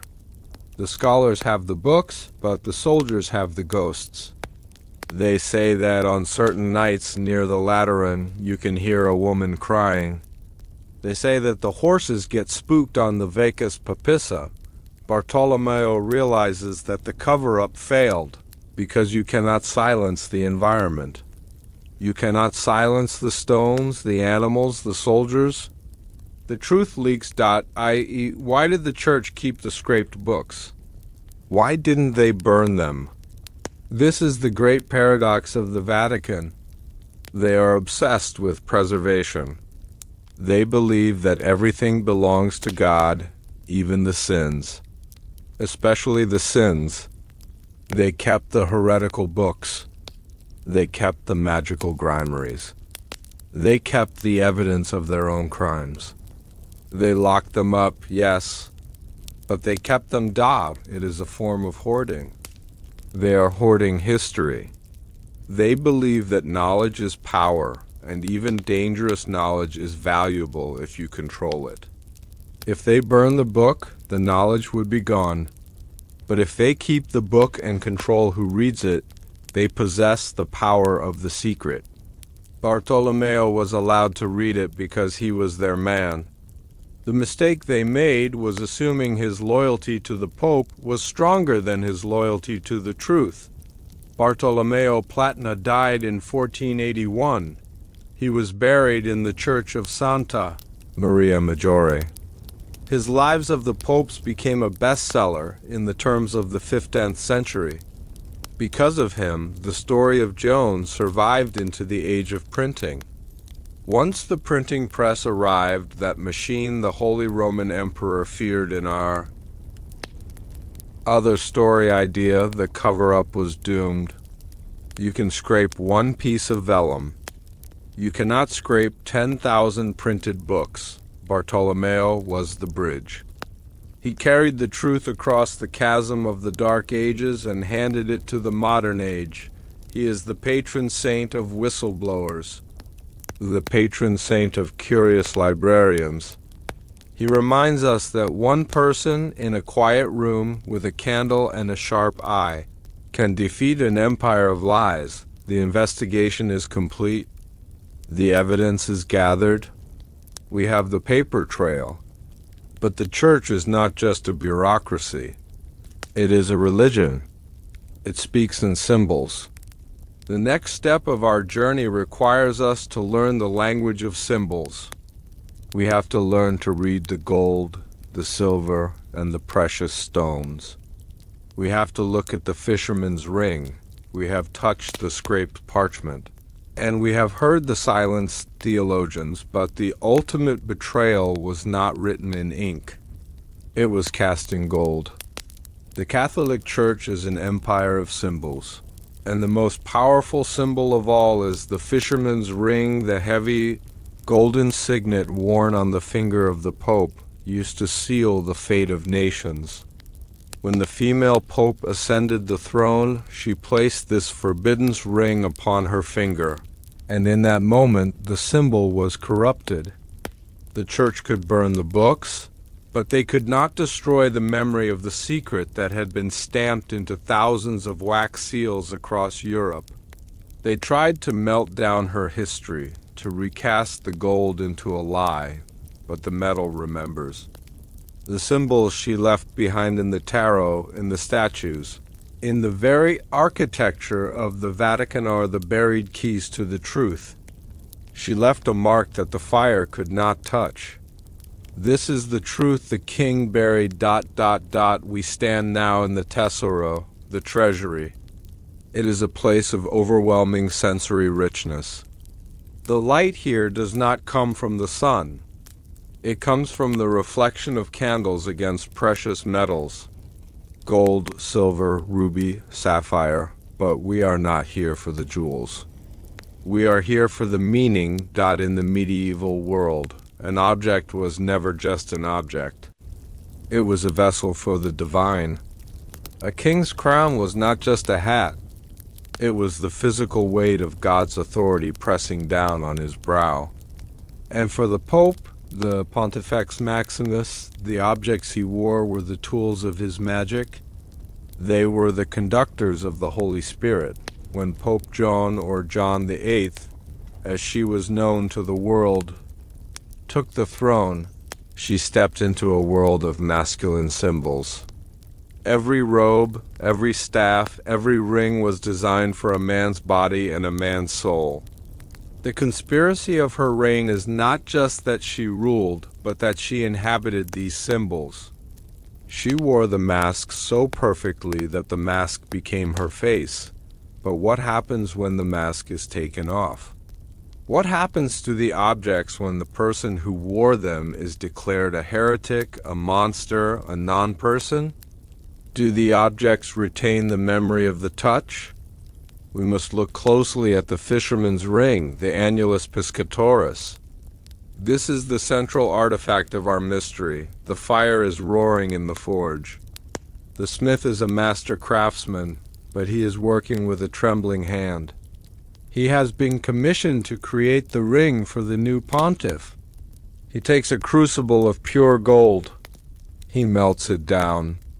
The liquid metal glows with a terrifying, beautiful heat. He pours it into a mold. The design of the fisherman's ring is ancient and specific. It depicts St. Peter, the first pope, sitting in a boat pulling a fishing net from the sea. It is a reference to Christ's command, "I will make you fishers of men." Around the image, the smith carves the name of the pope in reverse so that when it is pressed into wax, it reads correctly, Iones 8 Pontifex Maximus. The smith does not know he is carving a lie. Or perhaps he does not know he is carving a truth that will become a lie. He polishes the ring. He sets it with a small, flat stone, or perhaps leaves it as pure gold. The ring is finished. It is heavy. It is cold. When Joan places this ring on her finger, a profound alchemical change occurs. For centuries, the Church taught that the Pope is married to the Church. The Church is the bride. The Pope is the groom. The ring is the wedding band. But here the groom is a woman. The symbolism is inverted. The marriage is queer in the old sense of the word strange, twisted, forbidden. She wears the ring of the fisherman, but she is not a fisherman. She is something else. She is the secret inhabitant of the boat. The primary function of the ring was legal. It was used to seal papal bulls, the official decrees of the Vatican. A scribe would write a letter. Hot, red wax would be dripped onto the bottom of the parchment.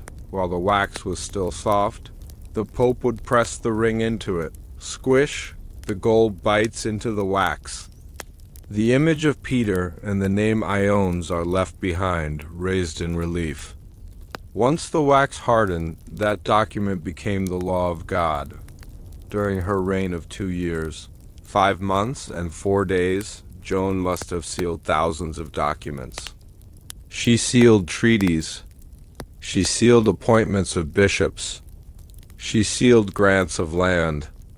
Every single one of those red wax seals bore her name. Every single one was a physical testament to her existence. When the cover-up began, the architecture of forgery, which we discussed in the archives, had to deal with these seals. You can scrape ink off parchment, as we saw with the palimpsests. But what do you do with a wax seal that is attached to a document held by a king in France or a bishop in Germany? You cannot easily destroy them all. So the symbols had to be reinterpreted. The Church had to rely on the fact that wax is fragile. It cracks, it melts. They counted on the slow erosion of time to destroy the physical evidence of the seals. And for those that remained, they claimed they belonged to a different John. They muddied the waters of the numbering system. Was it John the 8th? John the 9th? The numbers were shifted, confused, deliberately tangled so that no one could point to a specific seal and say, this was hers. There is a tradition in the Vatican still practiced today. When a pope dies, the Camerlengo, the chamberlain, takes a silver hammer. He calls the pope's name 3 times to confirm death. And then he takes the fisherman's ring from the dead pope's finger and he destroys it. This is done to prevent forgery, to prevent anyone from using the dead pope's seal to issue false orders. But in the case of Pope Joan, the destruction of the ring was not just a legal precaution. It was an exorcism. Imagine the scene after her death. The cardinals are terrified. The ring is removed from her body. They do not just break it. They melt it. They return it to the fire. They want the very atoms of the gold to forget the shape they held. They want to purify the metal, but there is a law in physics. Matter is neither created nor destroyed. The gold that made her ring is still in the Vatican. It was likely recast into a chalice or a candlestick, or the ring of the next pope. The metal that touched her skin is still there, circulating in the treasury, carrying the silent, atomic memory of the forbidden Pontiff. If the sickle ring was destroyed, where did the symbol go? When you suppress a truth in the waking world, it reemerges in the dream world. It reemerges in art, in folklore, and in the occult. The most famous surviving image of Pope Joan is not in a church. It is in a deck of cards. The tarot, specifically the major arcana, card number 2, the High Priestess. In the earliest decks, the Viscone Sforza decks of the 5th-10th century, this card was not called the High Priestess. It was called La Papesse, the female pope. Why is this image here? The tarot emerged in Italy during the Renaissance, the exact same time Bartolomeo Platna was discovering the clues in the library. The people of Italy knew the story. The history of the street that we spoke of earlier found its way into the gaming tables. The tarot was a way of preserving the forbidden's knowledge right under the nose of the church. Every time someone played a game of tarocchini and laid down the card of La Papesse, they were acknowledging her existence. The church hated the tarot. They called it the devil's picture book. Now we understand why. It wasn't just because of gambling. It was because the cards contained the unauthorized history of the world. The High Priestess card is the ghost of Joan. She sits there, calm, enigmatic, holding her secret, staring back at the player. She represents intuition, hidden knowledge, and the subconscious everything the doctrine of necessary silence tried to suppress. The symbols were also carved in stone. We travel now to the Cathedral of Siena, the Duomo di Siena, a magnificent building of black and white marble stripes. Inside the cathedral, running along the cornice of the central nave, is a long row of terracotta busts. They depict the popes, one by one, looking down on the congregation. In the year 1400, there was a bust in that line labeled Johannes VIII, Femina de Anglia, John VIII, Woman of England, for 200 years. The people of Siena prayed beneath the statue of the female pope. It was there. It was visible. It was accepted. This proves that the cover-up was a slow process. It wasn't instant. For a long time, the church in Siena was comfortable with the truth, but then came Pope Clement VIII in the year 1600. The Reformation was raging. The Protestants were mocking the church. The Pope decided that the statue in Siena was a liability. He ordered it to be destroyed, but the people of Siena are proud. They do not like being told what to do by Rome. Instead of destroying the bust, they simply altered it. They called in a sculptor. He took his chisel and he reshaped the face. He added a beard. He thickened the jaw. And then he painted over the inscription. Femina de Anglia became Pope. The statue is still there today. If you go to Siena and you look up with binoculars, you can see Pope Zacharias. But if you look closely with the eyes of a Lore Slumber detective, you might see that the face is strangely delicate. You might see that the beard looks like an afterthought, a layer of plaster added to a smooth chin. The woman is still there, trapped beneath the plaster, hiding behind the mask of a man. She is hiding in plain sight, looking down at the tourists, waiting to be recognized. We return to the Vatican, to the very heart of St. Peter's Basilica. We stand beneath the Bernini baldachin, the massive, twisting bronze canopy that stands over the high altar, directly above the tomb of St. Peter. It was built in the 1600s by Gian Lorenzo Bernini. It is a masterpiece of Baroque art. But Bernini was a man who loved secrets.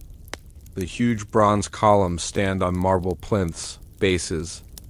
On these marble bases there are coats of arms, the crest of the Barberini family, the Pope at the time. But look at the faces carved onto the shields. There is a sequence. A story told in stone. The first face shows a woman. Her expression is neutral. The next face shows the woman in pain. Her face is contorted. The next shows her screaming. Her mouth is open. Her eyes are wide. The next shows the agony increasing. And finally, the last image is the face of a smiling baby. Art historians argue about this. Some say it represents the labor of the papacy. But the history of the street tells a different story. Bernini knew the legend of Pope Joan. He knew that she went into labor during the procession. He carved the stages of childbirth onto the very altar of St. Peter's. He carved the woman's scream into the holiest spot in Christendom. Why? Perhaps it was a subversive joke? Perhaps it was a way of honoring the truth that the theologians denied. Perhaps Bernini understood that the Church was birthed through pain, and that the female pope was the ultimate symbol of that painful contradiction. Whatever the reason, the symbols are there. The screams of Joan are frozen in marble, supporting the weight of the bronze canopy. The Church literally rests on her pain. We move from stone back to cloth. To the sacristy. The robes of the Pope are not just clothes. They are a fortress. The alb, the chasuble, the stole, the pallium. Layer upon layer of heavy silk, brocade, and velvet. For Joan, these robes were her greatest ally. The medieval vestments were designed to make the priest look asexual, angelic, non-human. They hid the broadness of shoulders or the curve of hips. When she put on the vestments, she ceased to be a woman. She became a glyph, a walking symbol, but there is a psychological weight to this disguise. Imagine the fear of a sudden breeze, the fear of a stumble, the fear of the mitre, the tall hat slipping. The triregnum, the triple crown, weighs several pounds. It requires a strong neck to hold it upright. To wear the crown is to balance the world on your head. For Joan, the physical weight of the crown must have been a constant reminder of the precariousness of her position. One slip, one fall, and the crown tumbles, revealing the impostor beneath. The final symbol is the most pervasive and the most subtle.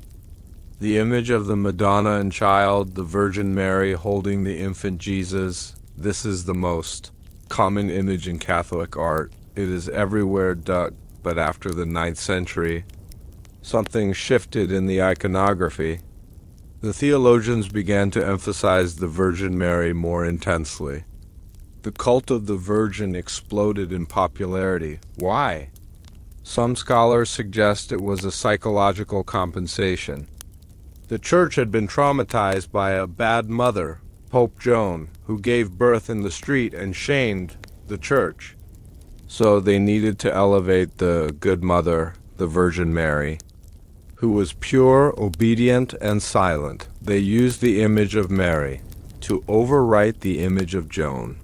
Every time you see a statue of a woman holding a baby in a church, you are seeing the approved version of the feminine. But the subconscious mind is tricky. Sometimes the artist blurred the lines. There are statues of the Virgin that look like queens. They wear the papal crown.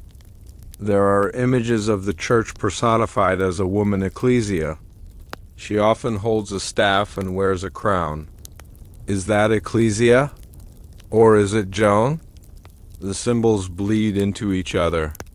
The Church tried to banish the female ruler, but they ended up filling their cathedrals with images of a Queen of Heaven. They replaced a real woman with a celestial one because the celestial woman is safer. She doesn't sign decrees. She doesn't have a body that bleeds or gives birth in the street. She is safe. Joan was dangerous because she was real. We must touch upon the seed stercoraria one last time in the context of symbols. The chair with the hole. For centuries it was a practical object of verification, but it became a symbol of masculinity. It was the anti-throne. The throne of St. Peter represents divine power. The seed stercoraria represents biological reality.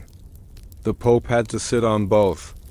He had to prove he was God's vicar, the throne, and he had to prove he was a man, the chair. This duality tells us everything about the Church's fear. They were terrified that biology would undermine theology. The chair is a symbol of their insecurity. A confident institution does not need to check the genitals of its leader. A frightened one does. The chair is the physical manifestation of the unspoken oath. It is the furniture of fear. Finally, we look at the keys of St. Peter, the crossed keys, gold and silver, that are the symbol of the papacy. One key opens heaven, the other opens earth. Joan held these keys. For 2 years, a woman held the keys to heaven. According to Catholic dogma, whatever the Pope binds on earth is bound in heaven. So did she bind things? Did she loose things? Were the souls she saved actually saved? Were the sins she forgave actually forgiven? The theologians said no. They said her keys were fake. But the people weren't so sure. If a priest believes he is a priest, and the person confessing believes he's a priest, is the sacrament valid? Does the magic lie in the person or in the symbol? Joan proved that the symbol is stronger than the person. She proved that the robes, the ring, and the crown do the work. The person inside them is almost irrelevant. This is the most dangerous secret of all. It suggests that the power of the Church is a theatrical power, a power of costumes and props. If a woman can wear the costume and be accepted as the Pope, then the divine magic of the male gender is a lie. There is a legend unproven, but poetic that when the cardinals killed Joan, they took her ring and threw it into the Tiber River. They didn't melt it, they drowned it. They wanted the river to wash away the sin. If that is true, then the ring is still there, buried under 10 meters of mud in history, waiting, just like the truth. The river flows over it day after day, century after century. The city changes. The popes come and go. But the ring remains. We have examined the treasury. We have held the ghosts of the objects. We see now that the Church is a museum of its own trauma. Every statue, every card, every ritual carries the DNA of the cover-up. Bartolomeo Platna found the gap in the books. We have found the gap in the art, but the story is not just about the past. It is about the fear of the future. Why did they work so hard? Why the statues? Why the chair? Why the censorship? Because they were afraid it would happen again. They were afraid that if the dam broke, the spiritual flood would wash them all away. The cover-up was not just about hiding a woman. It was about saving the soul of the institution. Or so they told themselves. But the price of saving the institution was the fear of spiritual collapse. They built a dam of lies to hold back the river of truth. But dams crack. And the water is rising. We have weighed the ring. We have turned the card. We have looked the statue in the eye. Now we must look at the spiritual cost. We must look at what happens to a religion when it is built on a hollow foundation. We are moving from the physical symbols to the psychological terror. We are about to enter the fear of spiritual collapse. The price of papal unity. We need to understand the alchemy of what Joan did. In the medieval mind, men and women were different species. Men were hot and dry. Women were cold and wet. Men were intellect. Women were matter. For a woman to become pope was not just a violation of law. It was a violation of physics. It was like lead turning into gold. By wearing the fisherman's ring, Joan performed a transubstantiation of her own self. She proved that the soul has no gender. This is the secret that the Church found most terrifying. If the soul is genderless, then the justification for male-only priesthood collapses. If the soul is genderless, then a woman can hold the keys, the symbols, the ring, the staff. The crown were the laboratory equipment for this experiment. And the experiment was a success. For 2 years, the world functioned. Messes were said. Babies were baptized. The sun rose and set. God did not strike Rome with lightning. The silence of God during Joan's reign is the loudest argument for her legitimacy. The symbols worked in her hands. We looked at the ring. Now look at the staff, the papal ferula. The cross carried by the Pope, it is a symbol of the shepherd. Joan carried this staff. There are woodcuts from the 5th-10th century before the censorship became absolute that show her holding it. In these images, she often holds the staff in one hand and a baby in the other. The shepherd and the mother. The two archetypes fused together. The Church tried to separate them. They said you can be a shepherd, priest, or a mother, but not both. Joan was the living proof that you could be both. The weight of the staff in her hand balanced the weight of the child in her. Womb until the moment it didn't. Until the physical reality of the birth shattered the symbolic reality of the staff. Think of the shoes. The famous red shoes of the Pope. Red is the color of blood. It symbolizes the blood of the martyrs. It signifies that the Pope is willing to die for the faith. Joan wore the red shoes. And she did die for the faith, or at least, she died because of the faith. She bled on the stones of Rome. The color of her shoes matched the color of her death. The symbolism was fulfilled in the most tragic, literal way possible. She walked the path of martyrdom, but she was denied the title of martyr. Instead of being a saint, she became a secret. The Church is built on relics, bones of saints, splinters of the cross. They believe that physical objects retain spiritual power. So where are Joan's relics? Where are her bones? The Chronicle of Martinus Polonus says she was buried on the spot where she died, but later popes dug her up. They couldn't stand the idea of her body polluting the holy ground of the processional route. They likely threw her remains into the Tiber, just like the ring. This creates an anti-relic, a void where a body should be. But the spot remains, the street corner. Pilgrims in the Middle Ages would sometimes stop there and throw a stone onto the heap, a cairn of shame. But over time, the meaning of the stones changed. Some threw stones to curse her. Others threw stones to remember her. The pile of stones became a monument to the ambiguity of her memory. It was a folk monument built by the people, stone by stone.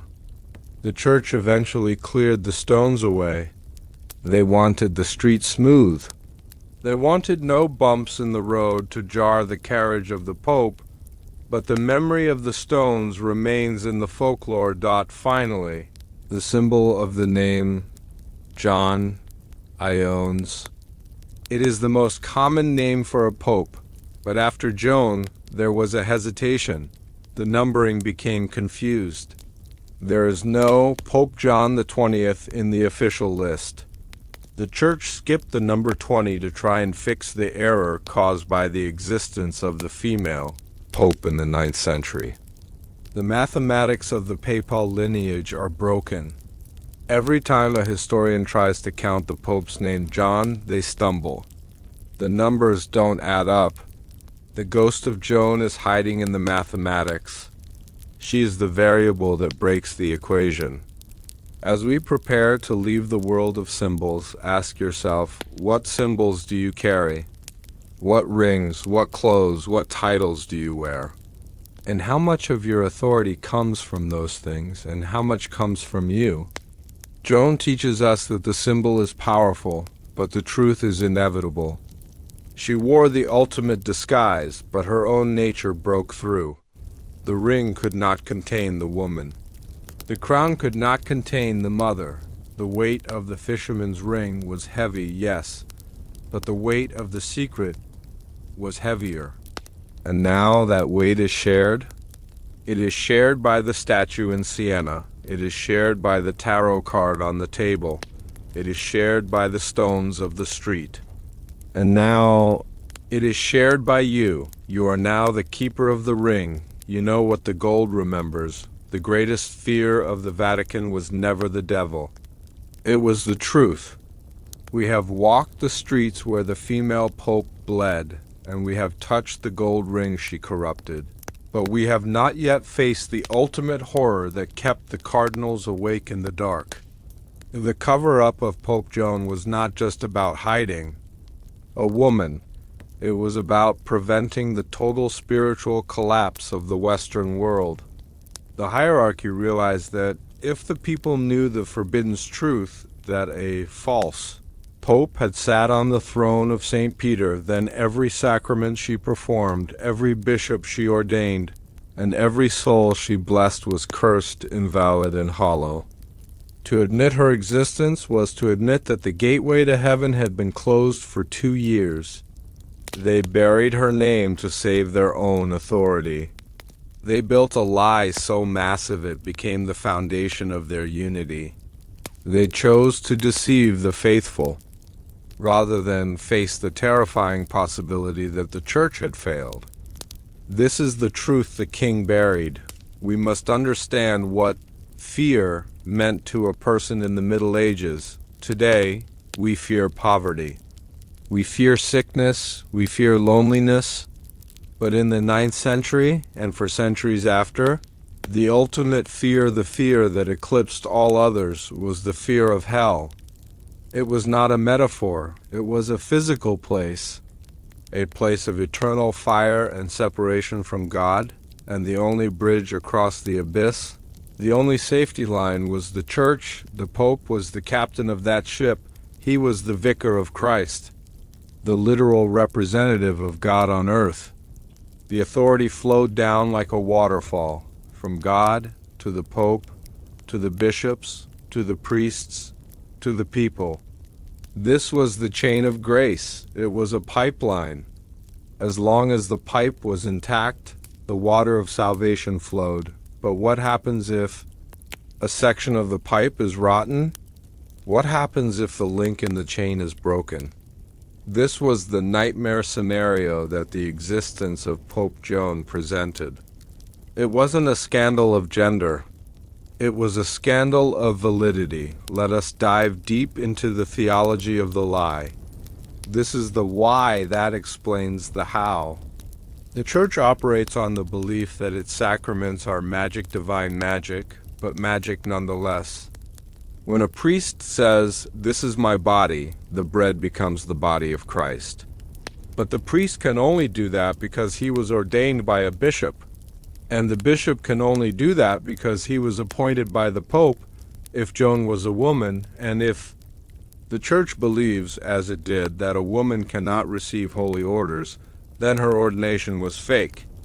It was void, it was null. That means she was never a priest. She was never a bishop. She was certainly never a pope. If she wasn't a pope, then the bishops she appointed during her 2-year reign were not real bishops. And if those fake bishops ordained hundreds of priests, then those priests were not real priests. And if those fake priests baptized babies, were the babies baptized? If they heard confessions, were the sins forgiven? If they performed the last rites over the dying, Did the souls go to heaven, or did they linger in purgatory, unshriven and lost? This is the sacramental crisis. It is a terrifying mathematical problem. 2 years of a false pope creates a generation of false priests, which creates a population of damned souls. It is a spiritual virus. And because you cannot tell which priest was ordained by whom, the virus spreads invisibly. Any priest you meet could be infected by the invalidity of Joan. The cardinals looked at this abyss and they recoiled. They realized that they could not explain this to the people. You cannot tell a mother that her dead child might be in limbo because the Pope was a woman. The people would revolt. They would burn the Vatican to the ground, not out of anger, but out of sheer existential terror. So, the hierarchy made a decision. The price of papal unity was the truth. To keep the Church one, they had to pretend the break never happened. They had to suture the wound and paint over the scar. They had to lie to save the souls of the faithful, or at least to save their peace of mind. In the centuries that followed, unity became the ultimate idol of the Catholic Church. We often think of the Church as being obsessed with truth, but history shows us they were far more obsessed with order. The memory of Joan was a chaotic element. She represented the unpredictable. She represented the fact that God could allow a mistake. The Pope is the keystone. The fear of collapse drove them to become totalitarian in their control of history. This is why the Inquisition was eventually formed. This is why the Index of Forbidden Books was created. It wasn't just about power tripping. It was about structural integrity. They were terrified that if they allowed one loose thread to be pulled, the thread of Pope Joan, the entire tapestry of the faith would unravel. The fear was not theoretical, it was historical. The Church had seen what happens when unity breaks. The Great Schism of 1054, which split the East, Orthodox, from the West, Catholic, was a trauma that never healed. Then came the Western Schism. In the 14th century, where there were 3 popes at once, we spoke of this in the Avignon chapter, but let us look at it now through the lens of spiritual terror. During the Western Schism, Europe was torn apart.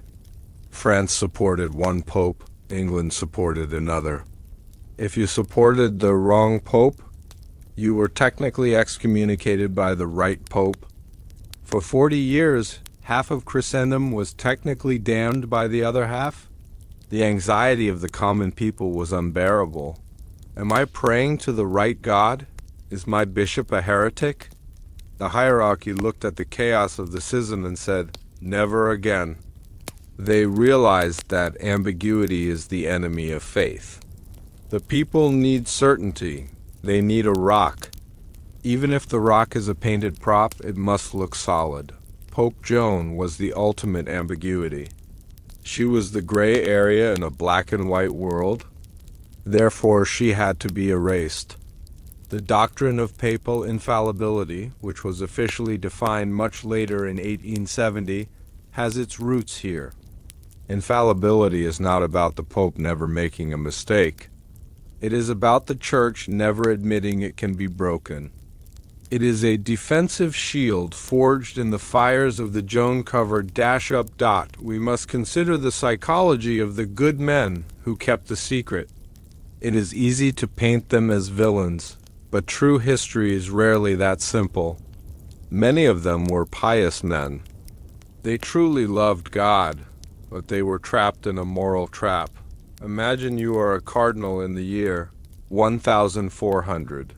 You know, the story of Joan is true. You have seen the documents. But you look out at the city of Rome, you see the poor begging for alms. You see the pilgrims arriving on their knees, seeking hope. You see a world full of plague, war, and starvation. The Church is the only thing giving. These people hope? If you run into the square and scream, the Pope was a woman, The lineage is broken. Do you help them? Or do you destroy the only comfort they have? The fear of spiritual collapse convinced these men that the lie was an act of mercy. They took the sin upon themselves. They became sin-eaters. In folklore, a sin-eater is a person who eats a ritual meal over a dead body to take on the sins of the deceased, allowing the soul to go to peace. The hierarchy of the church became the sin-eaters of history. They swallowed the truth of Joan. They digested the lie. They let the rot enter their own souls so that the body of the church could look healthy. The secret was not just a spiritual burden. It was a political weapon. The kings of Europe, the French king, the Holy Roman emperor, they had spies. They knew the rumors. And they used them. Whenever a pope tried to assert too much power over a king, the king would whisper, "Your Holiness, let us not forget the ... irregularities of the 9th century." It was a subtle, terrifying threat. Be quiet, or I will tell the people about the woman. The price of papal unity was often subservience to worldly power. To keep the secret, the popes had to make concessions. They had to grant lands to kings. They had to look the other way when kings committed crimes. The secret of Joan became a collar around the neck of the papacy. It weakened the moral authority of the church for centuries. They could not speak out against injustice with a full throat, because they had a hand over their own mouth. Then came the explosion. Martin Luther, John Calvin, the Protestant Reformation. The reformers were not part of the internal agreement. They didn't care about preserving the unity of the Catholic Church. They wanted to tear it down. And they found the story of Pope Joan. They seized upon it with glee. To the Protestants, Joan was not a tragedy. She was proof that the Pope was the Antichrist. Proof that the whore of Babylon sat on the 7 hills of Rome. The Church's reaction was panic. Before the Reformation, the story of Joan was a quiet, embarrassing legend. After the Reformation, it was a weapon of war. This is when the cover-up went from passive to active. This is when the statues were smashed. This is when the books were burned. This is when the fear of spiritual collapse turned into paranoia.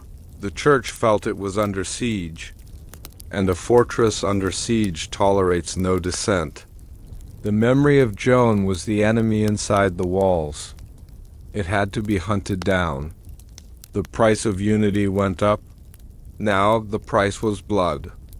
The Inquisition ramped up. The search for heretics became frantic. Because every heretic was a reminder of the great heresy, the female pope. But what about the people? The common folk? Did they feel the fear? The people sensed that something was wrong. Secrets have a way of changing the atmosphere of a room or a culture. There was a rigidity in the church, a harshness. The church became obsessed with rules, with canon law, with gender roles. Why? Because they were overcompensating. The fear of spiritual collapse trickled down from the Vatican to the village priest. He didn't know why he had to be so strict about women staying silent in church, but he knew it was the law. He enforced the fear without knowing the source. The faithful lived in a state of subconscious anxiety. They clung to the rituals, but the joy was dampened by the shadow of the institution's insecurity. A church that is afraid of its own history cannot be a church of love. It becomes a church of compliance. And compliance is brittle. It shatters easily. Imagine a great cathedral. Visualize the spire reaching for the clouds, the stained glass glowing. But deep in the cellar, in the dark, wet earth, there is a crack in the main pillar. The architects know it is there. They cannot fix it. To fix it, they would have to tear down the cathedral. So they forbid anyone from going into the cellar. They board up the door. They build buttresses on the outside to hold the walls up. They add more gold to the altar to distract the eye, but every time the wind blows, they tremble. Every time the earth shakes, they hold their breath. This is the Vatican. The crack is Joan, the cathedral is the church. The fear of spiritual collapse is the knowledge that the building is not safe, and living in an unsafe building changes you. It makes you defensive. It makes you jumpy. It makes you hate the person who points at the crack and says, "Look." This fear did not end in the Middle Ages. It is still here. Why is the church today so resistant to the idea of women priests? Theological arguments are made, yes. Tradition is cited. But beneath the theology, the old fear lingers. The ghost of Joan whispers, "If you let them in, you admit I was possible. If you admit I was possible, you admit the system is not divine. It is human. And if it is human, it can fall. The price of papal unity is the exclusion of half the human race from the altar. It is a high price. It is a price paid in silence, in talent wasted, in vocations denied. And it is all paid to keep the crack in the cellar hidden. Here is the great irony. The Church believes it is the strongest institution on earth. The gates of hell shall not prevail against it. And yet, the cover-up proves that they believe they are incredibly fragile. If one woman, one single story can bring the whole thing crashing down, then how strong is it, really? A truly divine institution would not fear the truth. A truly divine institution would say, "Yes, it happened. It was a chaotic time. We survived. God is bigger than our mistakes." But they couldn't say that. Because their power was not based on faith in God. It was based on faith in the system, and the system cannot tolerate an anomaly. Joan was the glitch in the matrix, and the agents of the matrix have spent 1,000 years trying to delete her code. We have searched the archives, and we have touched the gold, but now we must go to the place where the story ends or where it should end. Every pope in history has a tomb, from the marble sarcophagi of St. Peter's to the simple crypts of the early martyrs. The Catholic Church is obsessed with death and memory. But there is one forbidden exception. There is one body that has no stone, no name, and no marker. The ultimate betrayal of Pope Joan was not her murder, but the denial of her rest.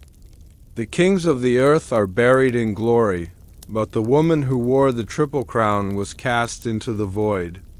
She is the ghost in the machine of history.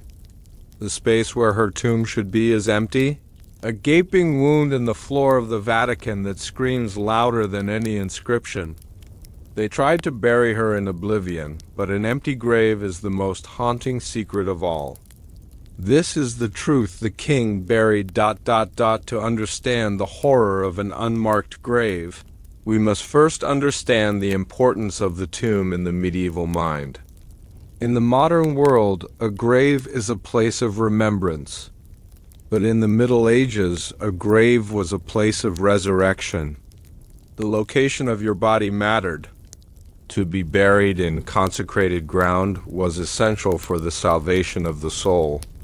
To be buried near a sanctad sanctos was even better.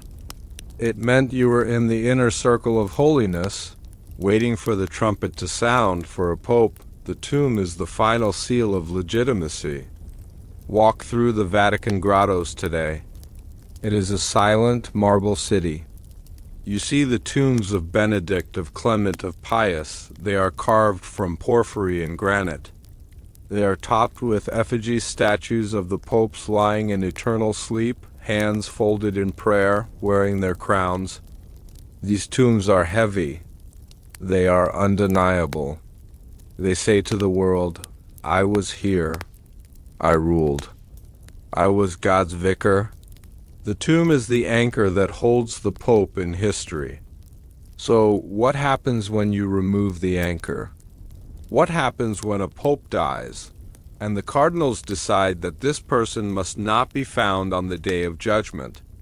You come to the 9th century. You see the tomb of Leo IV, you see the tomb of Benedict III, but between them, there is ... nothing, there is a gap in the stone floor. There is a silence in the architecture. This is the unnamed tomb, the tomb that isn't there. It is a negative space. And in the logic of Lore Slumber, the negative space is where the mystery hides. Where is she, then? If she is not in the grotto with her brothers, where did they put her? We must return to the street, to the Vicus Papissa. The Chronicles, those dangerous, suppressed books we read earlier, tell us a terrible story. They say she was buried exactly where she fell. This is a profound insult. In ancient Rome and in Catholic Rome, you do not bury people in the street. The dead belong in the necropolis, the city of the dead, outside the walls or in the church crypts. To bury someone in the street is to treat them like an animal, like roadkill. It is to say, you are not a person. You are an obstacle. They couldn't take her back to the Vatican. That would be admitting she was one of them. They couldn't give her a Christian burial. That would be admitting she was a baptized soul. So in their fear and their fury, they dug a hole right there, in the dirt of the road. Between the Colosseum and St. Clement's, they put her in the ground without a coffin, without a shroud, still wearing the bloodied vestments of the papacy, the gold threads of the chasuble mixing with the mud of the street. They covered her up, and then they paved over it. Think of the psychological weight of that. For 1,000 years, the people of Rome walked over that spot. Carts rolled over it. Horses trotted over it. Processions marched over it. She was literally trodden underfoot. It was a ritual of humiliation that never ended. Every footstep was a fresh insult, but the people knew. We spoke of the history of the street. The people of Rome are stubborn. They knew that the spot was not just a patch of road. In the centuries, travelers and pilgrims would stop at that specific corner. They would pick up a stone and throw it onto the spot. Why? Some say it was to curse her. Here lies the whore. Others say it was to acknowledge her. A primitive, pre-Christian way of marking a grave. Over time, the heap grew. It became a cairn, a rough, chaotic monument made of street debris, unlike the polished marble tombs in the Vatican, which are cold and distant. This pile of stones was organic. It changed every day. It was a democratic tomb. The church didn't build it. The people did. And because the people built it, the church hated it. Every few years, the papal guards would come and clear the stones away. They would sweep the street clean. They wanted the memory gone. But the next day, a new stone would appear. Then another. Then another. The stones were like the return of the repressed. You can clear the street, but you cannot clear the memory. There is another theory, a whisper in the archives that suggests a different fate. Some historians believe she was not buried in the street. They believe that was just a story told to deter pilgrims. They believe she was taken to Ostia. Antica was the ancient port of Rome. It is where the Tiber River meets the sea. The theory goes that the cardinals wanted her far away from the holy city. They put her body on a barge at night. They floated her down the Tiber, past the dark shapes of the cypress trees, past the ruins of the Roman docks. And they buried her in the sand at Ostia, or perhaps they simply weighed the body down and threw it into the sea. This is the water burial. Water is the element of oblivion. It washes everything away. If she is in the sea, she has no location. She is everywhere and nowhere. It is the ultimate erasure. To deny a body the solidity of earth is to deny it a place in history. This theory aligns with the fisherman's ring legend. If they threw the ring in the river, why not the body? The river takes the sin away from Rome. It carries the pollution out to the endless, cleansing salt of the ocean. But let us return to the Vatican.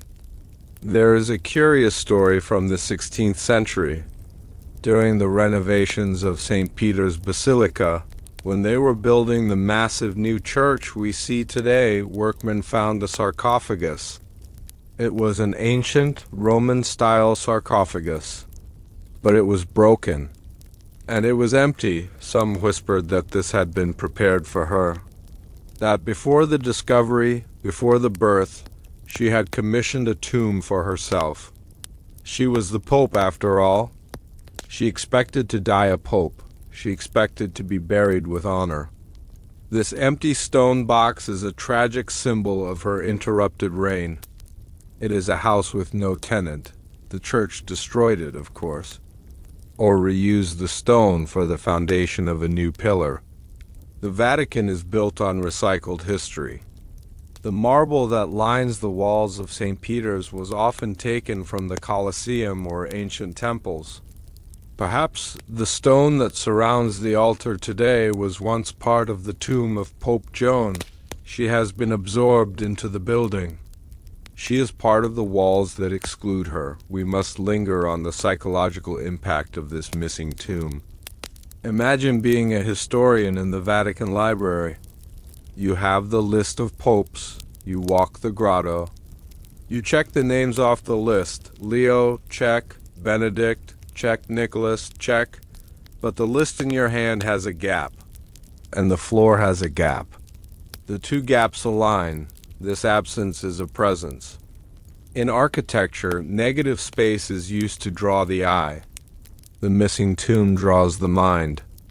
It forces you to ask, who is missing? If they had just buried her in a corner with a simple stone that said John the Eighth, she would be a footnote. She would be forgotten.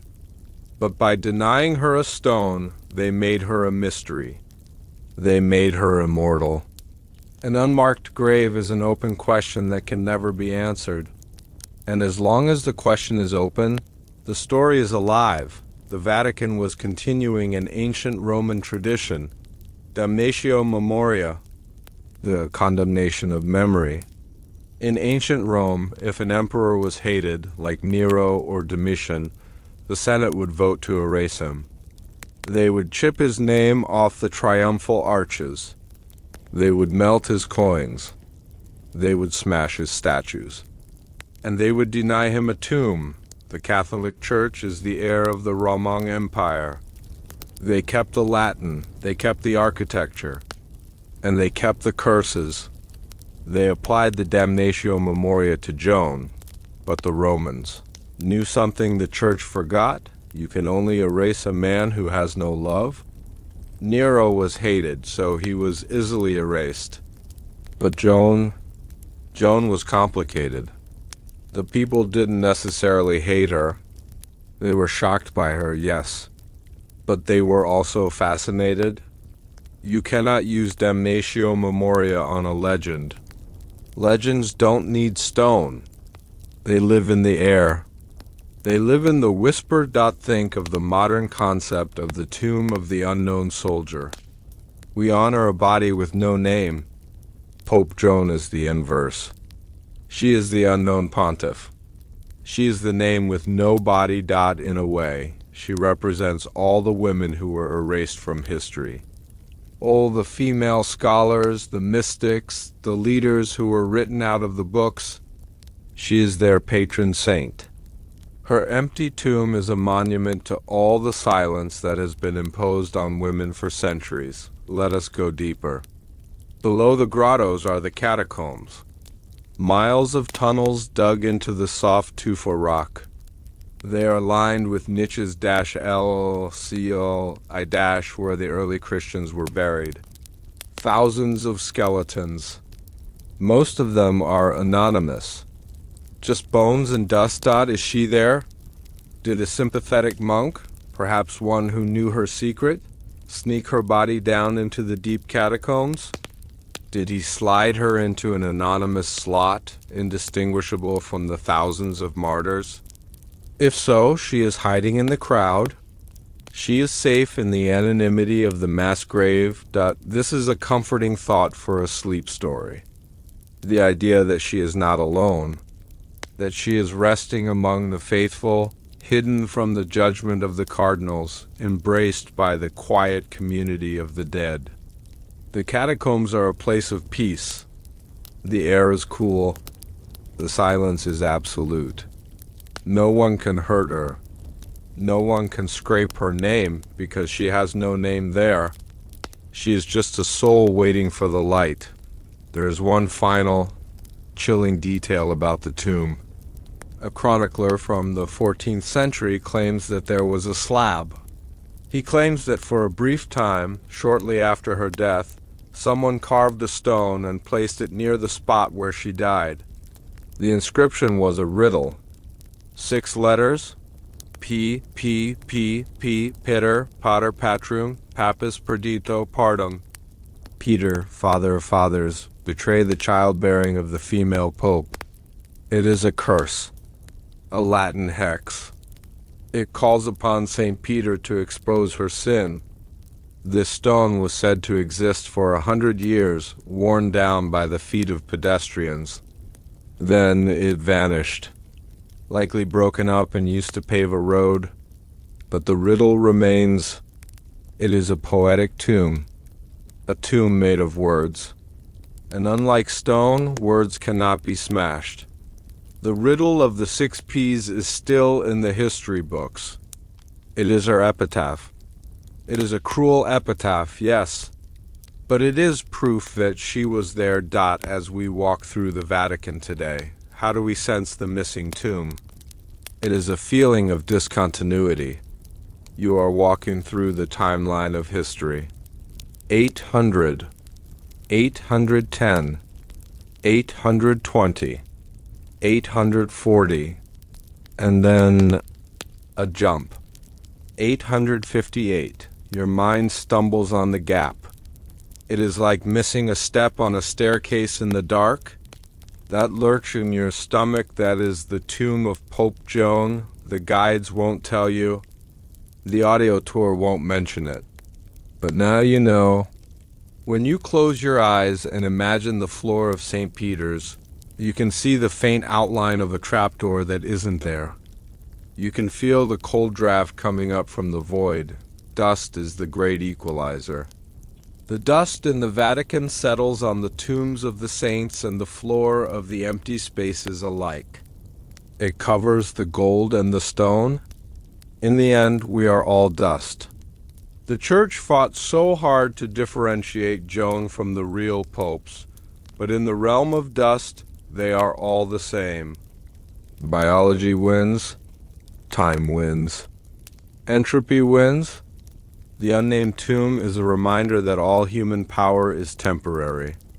Even the power to erase. The dust settles in the grooves of the scraped vellum. The dust settles in the cracks of the cobblestones. The dust settles in the empty sarcophagus. It is a soft gray blanket that covers the anger of history. We have stood over the empty grave. We have honored the missing body. We have felt the chill of the damnatio memoria. But the cover-up required more than just burying a body. It required the rewriting of the world. It required a generation of scribes to sit down and lie with ink. The body was gone, but the records remained. The letters, the decrees, the memories in the minds of the people. These had to be dealt with. And so, the Church employed an army of writers, unwitting scribes, forced to copy false histories until the lie became the truth. We must leave the silence of the tomb and enter the scratching noise of the scriptorium. We must watch the ink flow. We must see how the greatest lie was penned, letter by letter. We are moving to the unwitting scribes of the new history. The sword can kill a man, but only the pen can kill a memory. We have seen the empty tomb and the scraped vellum, but the true machinery of the lie was not destruction. It was creation. Following the erasure of Pope Joan, the Church launched the greatest conspiracy of the written word in human history. They did not just hide the truth. They manufactured a new one. They mobilized an army of unwitting scribes, monks, clerks, and copyists who spent their lives duplicating a forbidden history they did not know was false. These men sat in freezing towers, dipping their quills into black ink, cementing the betrayal onto thousands of pages, believing they were serving God. They were the printers of the curse. They wrote the world's greatest lie, letter by letter, until the fiction became heavier than the truth. They buried the queen under a mountain of false words. This is the truth the king buried ... We find ourselves in a monastery in the mountains of northern Italy in the late 9th century. The year is 890 AD. The room is the scriptorium. It is the heart of the monastery, the factory of knowledge. Rows of wooden desks, angled steeply, line the walls to catch the weak winter light from the high windows. The men working here are not politicians. They are not the cardinals we met in the Vatican. They are simple monks. Their hands are stained black with ink. Their fingers are calloused. Their backs ache from hours of hunching over the vellum. They are the scribes. They are the internet of the Middle Ages. Every piece of knowledge that moves from one city to another moves through their hands, and they are the perfect tool for a conspiracy. Why? Because the scribe's duty is not to think. It is to copy. Obedience is their vow. Accuracy is their prayer. If the exemplar text says A, they write A. If the text skips a year, they skip a year. They are the unwitting scribes. How do you rewrite history across a continent before the invention of the printing press? You have to control the exemplar. The exemplar is the master copy. It is the approved text sent from Rome. After the decision was made to erase Joan, the Damnatio Memoria, the Vatican Chancellery produced a new, sanitized version of the Liber Pontificalis, the Book of the Popes. In this new version, the timeline was surgically altered. The reign of Pope Leo IV was extended by a few months. The reign of Pope Benedict III was started a few years early. The gap where Joan reigned, those 2 years, 5 months, and 4 days, was closed. Like a wound stitched together, the timeline looks seamless. The abbot brings the book to the head scribe. He says, "This is the true history. Copy it. Distribute it to our sister houses." The head scribe does not question the timeline. He does not check the math. He simply opens the book, dips his quill, and begins to write. Leo IV, Benedict III. The name John VIII, Joan, is gone, and with every copy he makes, her existence becomes more ghost-like. We must understand the sheer physical labor involved in this lie. Writing a book in the Middle Ages was an act of endurance. First, the vellum, sheepskin, soaked in lime, scraped of hair, stretched on a frame until it is tight as a drum. It is expensive. A single Bible requires a flock of sheep. To use such precious material to write a lie adds a layer of tragedy to the act. The skin of the innocent animal becomes the carrier of the deception. Next, the ink, iron gall ink. We spoke of this before, but let us look at the making of it. The monks would gather gall's abnormal growths on oak trees caused by wasps. They would crush them, mix them with water, wine, or vinegar, and add iron salts, vitriol. The mixture would turn a deep purple black. It was acidic. It burned into the page. The scribe dips his quill a goose feather, cured and cut to a precise angle. He writes, the letters are Gothic minuscule, tight, angular, uniform. There's no room for personality. The goal is to make every page look exactly the same. This uniformity is part of the camouflage. If the history book looks perfect, orderly, and neat, people believe it is true. Chaos suggests a lie. Order suggests truth. The Church used the aesthetic of order to hide the chaos of Joan. The lie did not stay in Italy. It traveled. The monastic network was vast. Benedictines, Cistercians, Cluniacs. They were connected by a web of correspondence and book exchange. A monastery in France would request a copy of the Liber Pontificalis from a monastery in Rome. Rome would send the sanitized exemplar. The French monks would copy it and send a copy to England. The English monks would copy it and send a copy to Germany. Within 50 years, the new history was everywhere. Every library in Christendom had a book that said Benedict III succeeded Leo IV. The lie had become the standard reference. If a local chronicler remembered the story of Joan and tried to argue, he was outnumbered. He would point to his grandfather's stories. The Church would point to 10,000 books. The weight of the paper won. The sheer volume of the new history drowned out the oral tradition. What was going through the mind of the monk as he wrote? Let us drift into the mind of Brother Thomas. A young scribe in the year 950. He is copying the list of popes. He is tired. His fingers are cramping. He is not thinking about politics. He is thinking about his supper. He is thinking about the cold draught on his neck. He copies the lie not out of malice, but out of boredom. This is the banality of evil in its medieval form. The greatest conspiracy in history was not carried out by cackling villains in a dark room. It was carried out by bored men who just wanted to finish their work and go to bed. The repetition of the lie made it invisible. Brother Thomas writes the false dates. He illuminates the capital letter B for Benedict. He draws a small vine in the margin. He creates a thing of beauty out of a falsehood. But what about the older books? The ones written before the cover-up? We know they existed.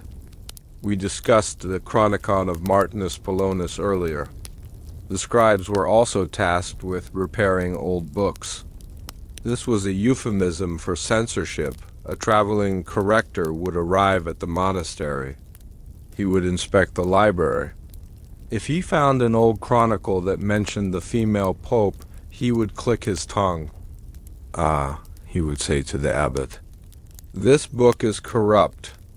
It contains the errors of the ignorant past. We must update it. The scribes would then be assigned to fix the book.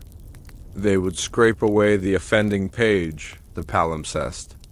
Or, more often, they would simply recopy the entire book, leaving out the Joan section, and then destroy the original. This was called recension. It sounds like a scholarly term. It sounds clean, but it is the destruction of evidence. The scribes believed they were doing a good thing. They were purifying the library. They were removing scandalous rumors to protect the faith of the brethren. They were unwitting agents of the doctrine of necessary silence. The most difficult part for the scribe was not what to write, but how to handle the gap. If you remove a pope, you have to stretch the others to fit. This required creative writing. The scribes had to invent details. If Benedict III reigned for 2 years longer than he actually did, what did he do during those 2 years? The scribes had to fill the void with fluff. He prayed. He repaired a church. He gave alms to the poor. They filled the history books with generic, safe actions. This is why so many medieval chronicles are boring. The boredom is a shield. The generic details are there to cover the hole where the excitement used to be dot as the centuries passed. The new history became the only history. By the year 1200, most monks had never heard of Pope Joan. They grew up reading the sanitized books. For them, the line of popes was unbroken. The lie had become truth through the sheer passage of time. But the history of the street, the oral tradition, still lingered. So the scribes had to deal with the rumors. They began to write anti-histories, treatises that specifically debunked the myth of the female pope. They wrote, "Some foolish people believe a woman was pope. This is a fable invented by the enemies of the church." By writing against her, they inadvertently preserved her memory.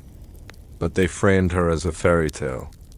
They moved her from the realm of history to the realm of folklore. The scribes were the gatekeepers of reality. They decided what was fact and what was fable, and they placed Joan firmly in the fable section. It wasn't just words. It was images.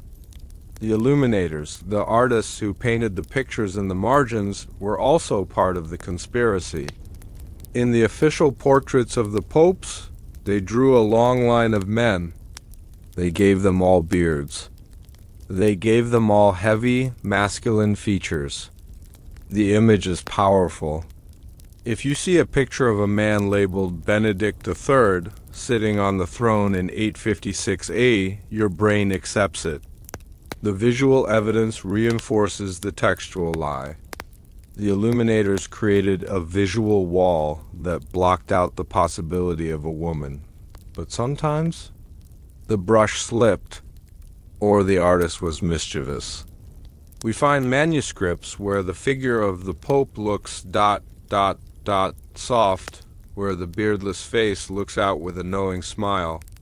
Was this a subtle resistance? Or just an accident? In the Lore Slumber, we like to believe it was resistance. The artist's hand refusing to fully comply with the lie. Let us return to the physical toll. The scribe worked from dawn until dusk. In the winter, the ink would freeze in the horn.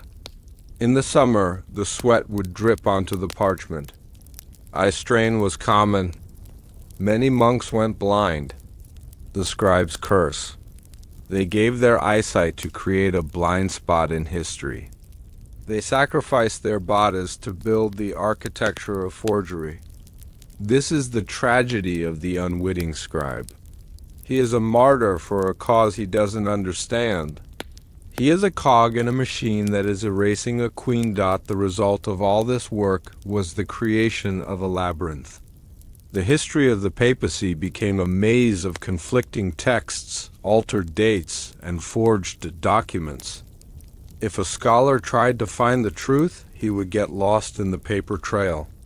He would find 10 documents saying one thing and 1 document saying another. The sheer weight of the 10 documents would crush the one. The church built a fortress of paper, and inside the fortress, the secret of Joan was locked away in the deepest dungeon.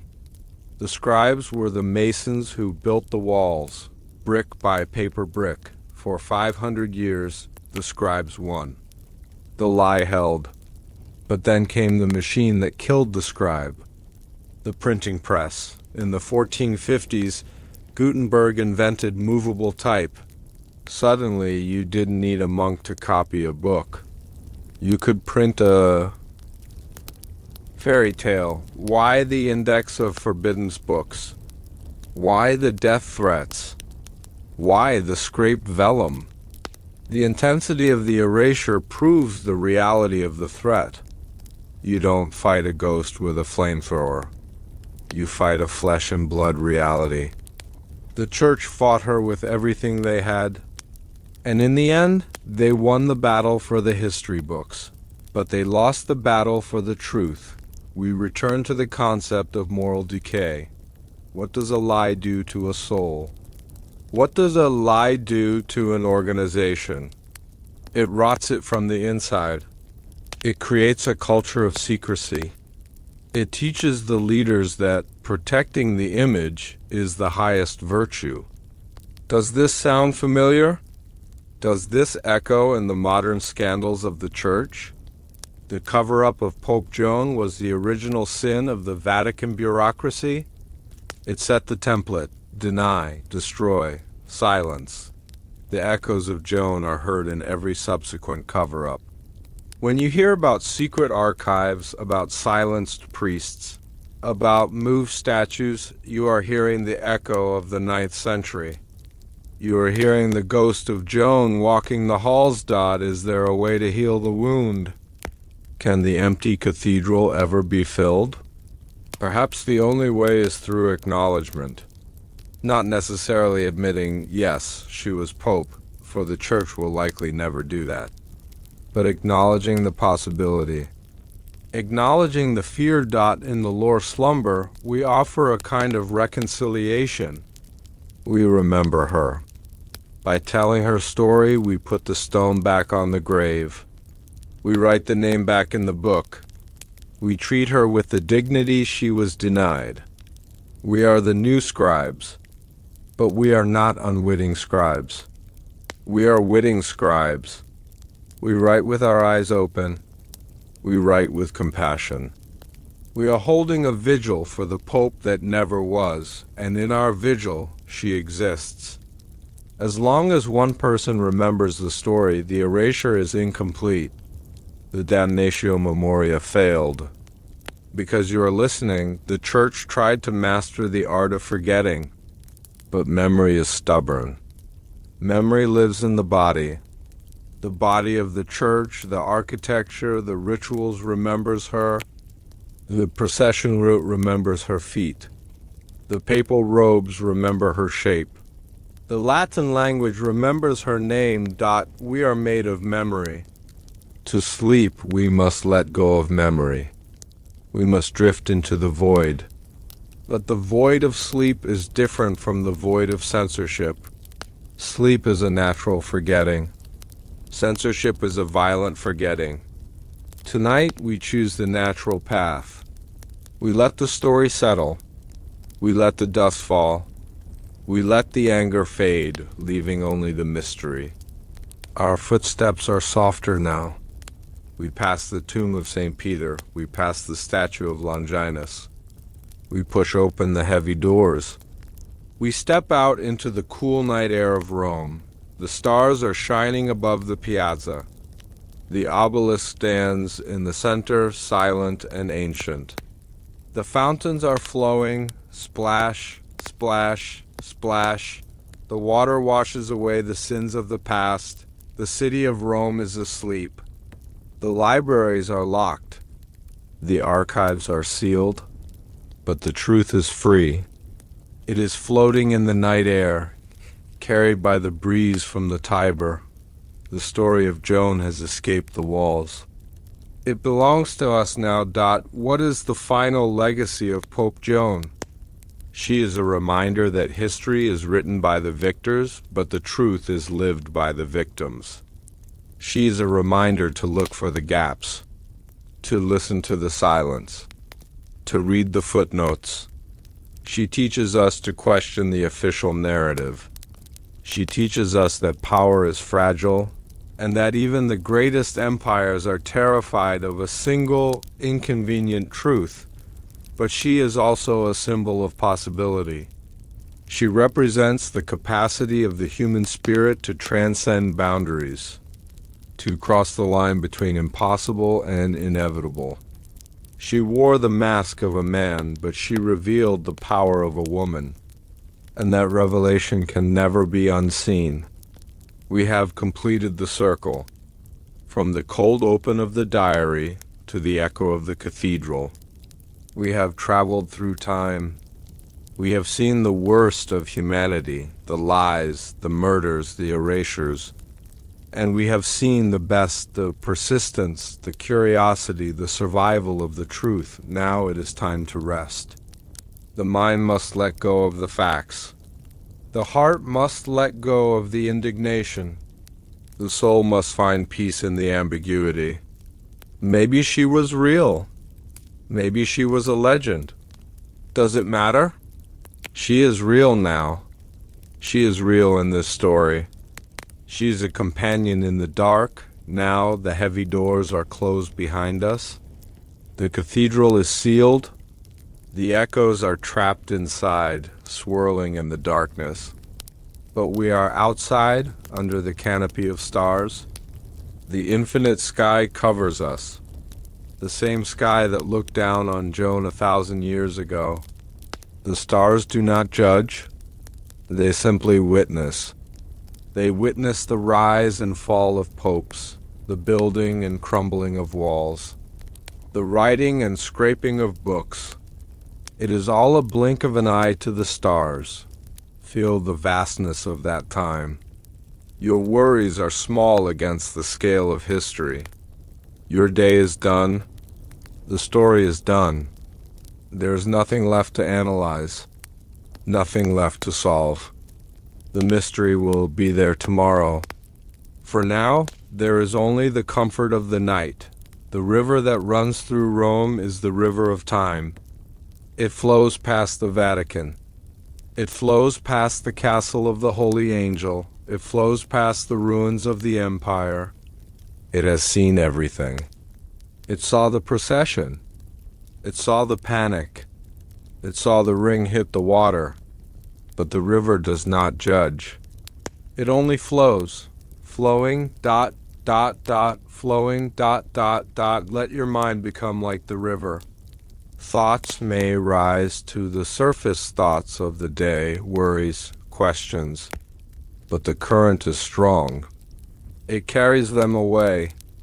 Watch your thoughts float down the stream, disappearing into the dark water, heading toward the sea of oblivion, the sea where all histories are dissolved. Just as the ring was washed clean by the water, let your mind be washed clean by the rhythm of the story. The secret is safe in the river. You don't need to carry it anymore. The keepers of the Vatican have carried the burden for 1,000 years. Let them have it. You are free to let it go. Now. Turn your attention to the statues we passed. The marble figures on the bridge. The saints on the roof of the basilica. They are made of stone. They are perfectly still. They have stood there through storms, through wars, through the rise and fall of kings. They are not disturbed by the noise of the world. They are grounded, heavy, permanent. You are sinking into the mattress. You are becoming as still as a statue in the moonlight. The wind may blow, but the stone does not move. The world may change, but the stone remains. Find that center of gravity within yourself. The place that does not move. The place of the unnamed tomb, the empty space that is full of peace. Let us return one last time to the image of the archive. Miles of shelves, millions of books, and over it all, the dust. We spoke of the dust as a symbol of erasure, but now let us see it as a symbol of rest. The dust is a blanket. It falls softly, silently, covering the sharp edges of the world. It muffles the sound. It softens the light. It settles on the scraped vellum, hiding the scars. It settles on the floor of the scriptorium, quieting the footsteps. It settles on your eyelids, heavy, soft, warm. Let the dust of centuries cover your day. Let the history books close. The ink is dry. The story is written. There is nothing more to add. In the story, the church tried to erase a person. They tried to make her unbe. Tonight, we use that power for peace. We erase the I, we erase the me, we erase the to-do list. Just as the scribe scraped the name off the page, let us scrape away the tension from your forehead. Scrape. Smooth. Clear. Let. U.S. Scrape away the tension from your jaw. Scrape ... smooth ... clear. Let U.S. scrape away the tension from your shoulders. Scrape ... smooth ... clear, becoming a palimpsest. A blank page. Clean, white, ready for the dreams to be written. The complexity of the conspiracy fades away. The theological arguments fade away. The dates 855, 857 fade away. There's only the white space. The silence between the letters ... we spoke of the doctrine of necessary silence. For the theologians, silence was a weapon. For us, silence is a medicine. The silence of the cathedral at night is a healing silence. It is a space where you don't have to be anything. You don't have to be pope. You don't have to be a king. You don't have to be a historian. You just have to be. It fills your lungs. It expands your chest. Every breath takes you deeper into the empty cathedral. You're walking toward the altar, but the altar is a bed of clouds. The candles are stars. The roof is the universe. We are standing at the top of the stairs outside the basilica. We are going to walk down into the deep velvet night of Rome. With every step, you will go deeper into sleep, deeper into the lore, deeper into the slumber. 10. The great bronze doors close behind you with a final echoing thud. The story is locked away. The secret is sealed. 9. You take the first step down. The marble is cool beneath your feet. The air is fresh. The smell of old stone and night-blooming jasmine. 8. You leave the 9th century behind. The chaos of the procession fades. The shouts of the crowd are silenced. 7. You leave the 5th, 10th century behind. The scratching of the scribes stops. The ink dries up. The books snap shut. 6. You leave the 20th century behind. The noise of the modern world dissolves. The traffic, the screens, the lights all gone. 5. You are halfway down. Your body is heavy. So heavy. You are sinking into the history of the earth. 4. The fountain in the square is the only sound. Splash ... splash. The water of FORGTF. Ulun ESS. 3. You are almost at the bottom. The shadow of the obelisk covers you. It is a protective shadow. A blanket of night. 2. You reach the ground. The cobblestones are ancient. They have held the weight of millions. They can hold you. 1. You are lying down on the earth. The sky is above you. The 1,000 copies in a week. The church lost control of the narrative. They could control the scriptoriums because the monks were under their vow of obedience. They could not control the printers. The printers were businessmen. They printed what sold. And do you know what sold? Scandal. The story of Pope Joan was a bestseller. The scribes looked up from their desks, blinking in the light of the new era. They realized their work was done. And they realized it was all for nothing. The ink they had spilled for centuries could not stop the flood of lead type. We have seen the scribes at work. We have smelled the vinegar ink and felt the rough vellum.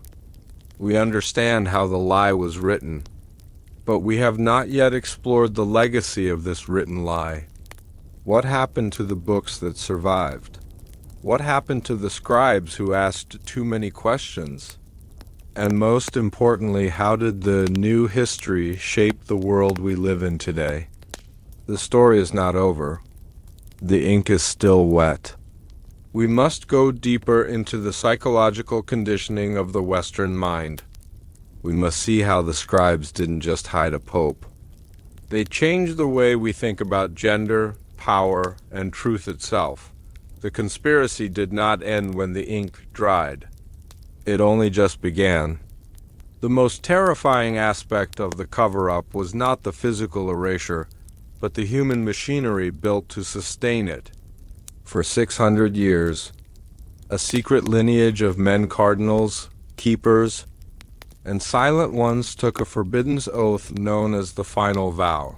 This was not a vow to God, but a vow to the lie. They were the guardians of the betrayal, sworn to carry the curse of knowledge to their graves.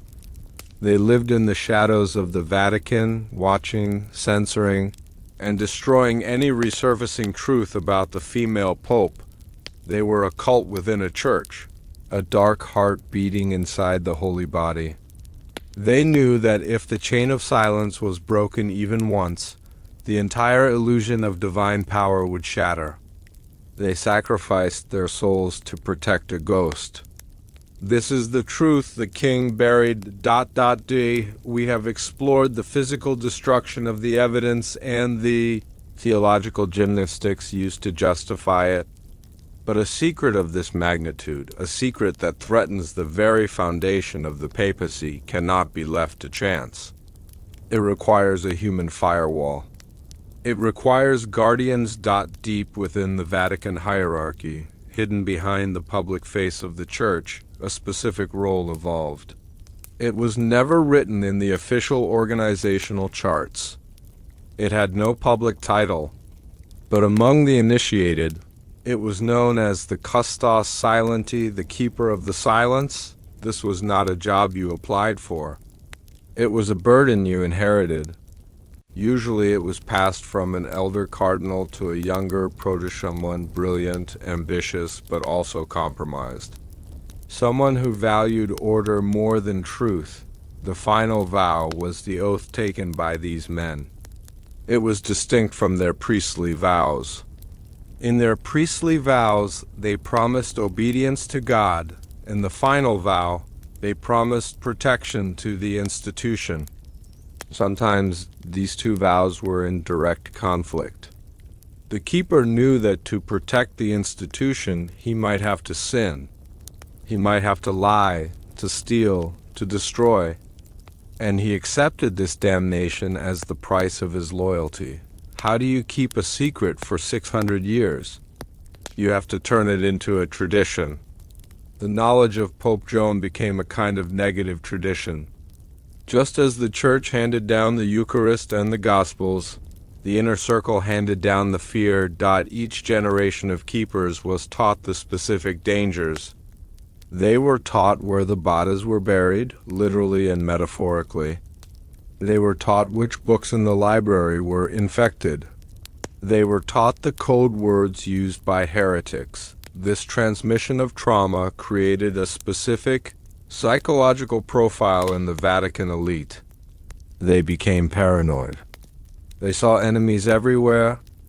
Every scholar who asked too many questions was a potential threat.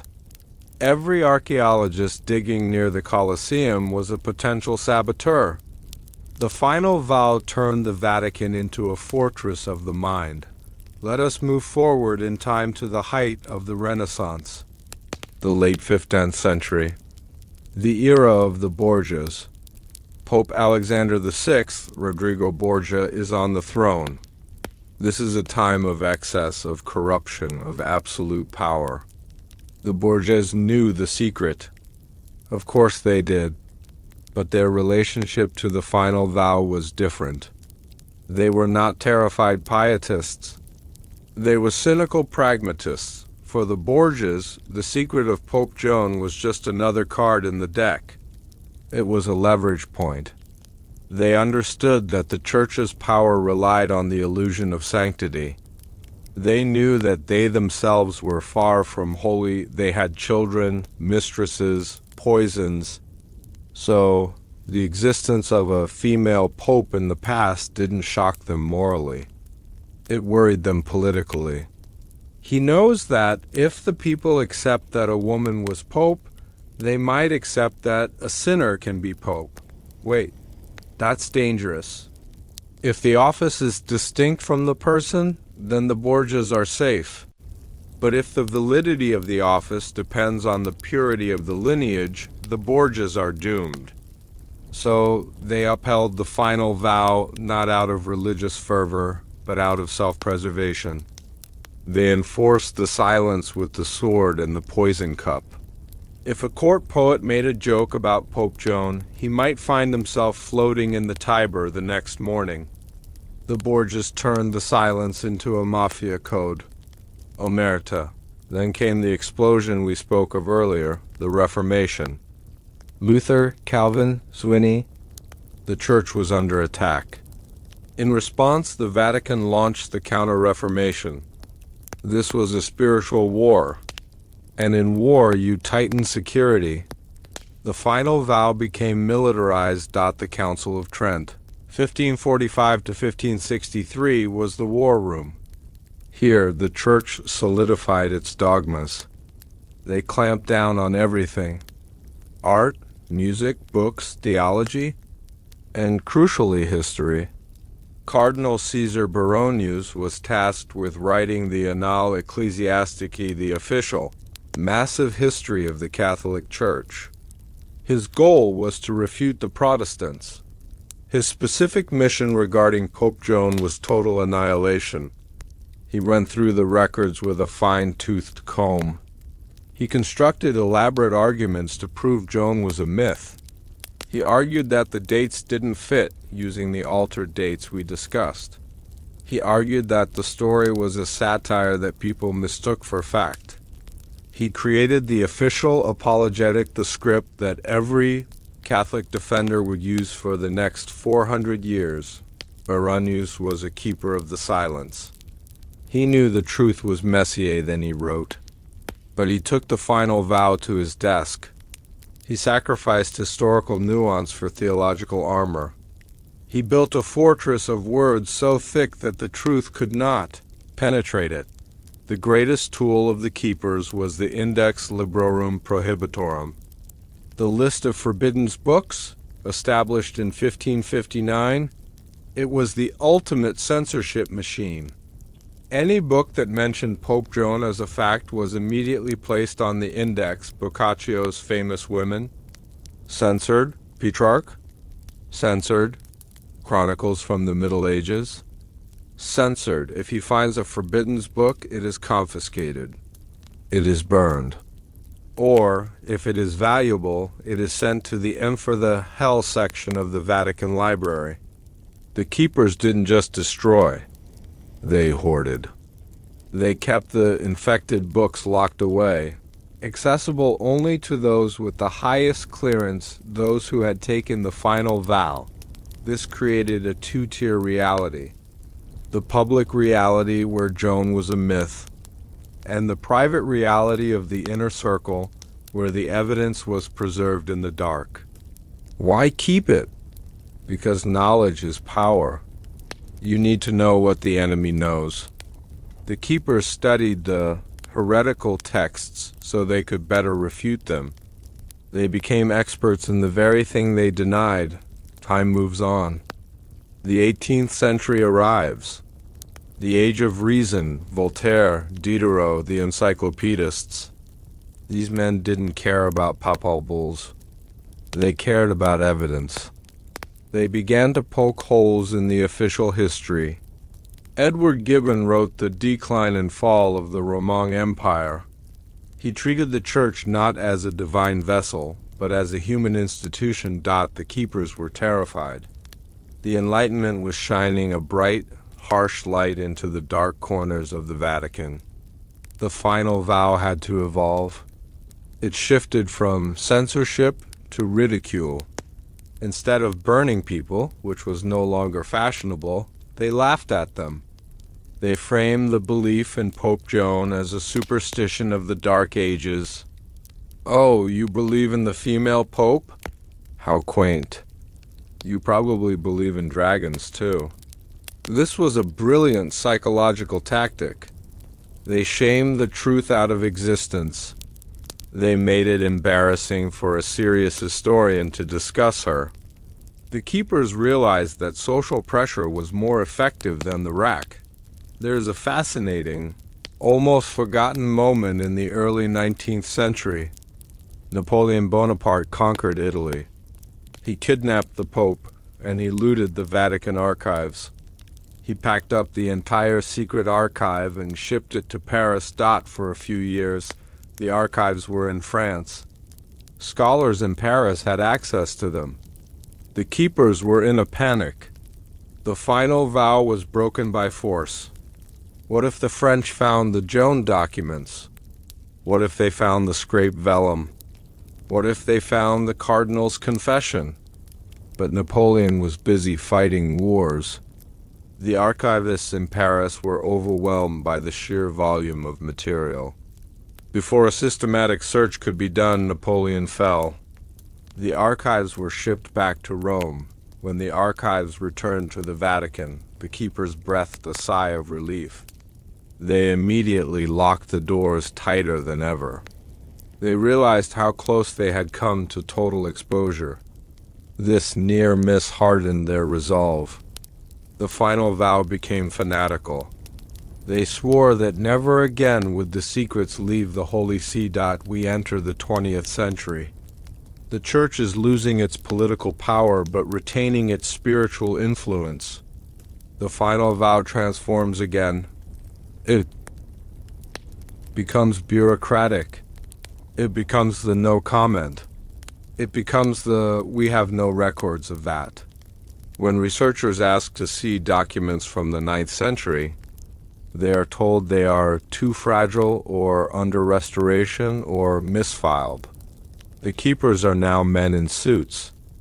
They are professional archivists, but the ethos is the same. Protect the image. Deny the anomaly. The final vow is now embedded in the protocols of the computer system. It is in the non-disclosure agreements. It is in the culture of silence that permeates the curia. Let us pause and consider the toll this takes on the individual keeper. Imagine a man who has spent 50 years guarding a lie. He knows the truth. He has touched the evidence. He lives in a state of cognitive dissonance. He believes in God. He believes God is truth. And yet his entire career is built on suppressing truth. Does he sleep well? Does he have nightmares of the woman in the red robes? Does he wonder if he is serving God or the devil? The final vow is a heavy chain. It isolates the keeper from the rest of the world. He cannot share his burden with his family, if he had one, or his friends. He can only share it with other keepers. They are a brotherhood of guilt. The amazing thing is that the chain has never fully broken. For over a millennium, the secret has been contained. Yes, rumors leaked. Yes, legends persisted. But the smoking gun, the undeniable proof, has never been released to the public. The keepers have succeeded. They have passed the baton from hand to hand, generation after generation, without dropping it. This requires a level of discipline that is almost superhuman. It speaks to the incredible power of the institution. The Church thinks in centuries, not years. The keepers know that if they can just hold on for another 100 years, maybe the world will forget. Maybe the internet will become so flooded with noise that the signal of Joan will be lost forever. We are in the information age. The walls are becoming transparent.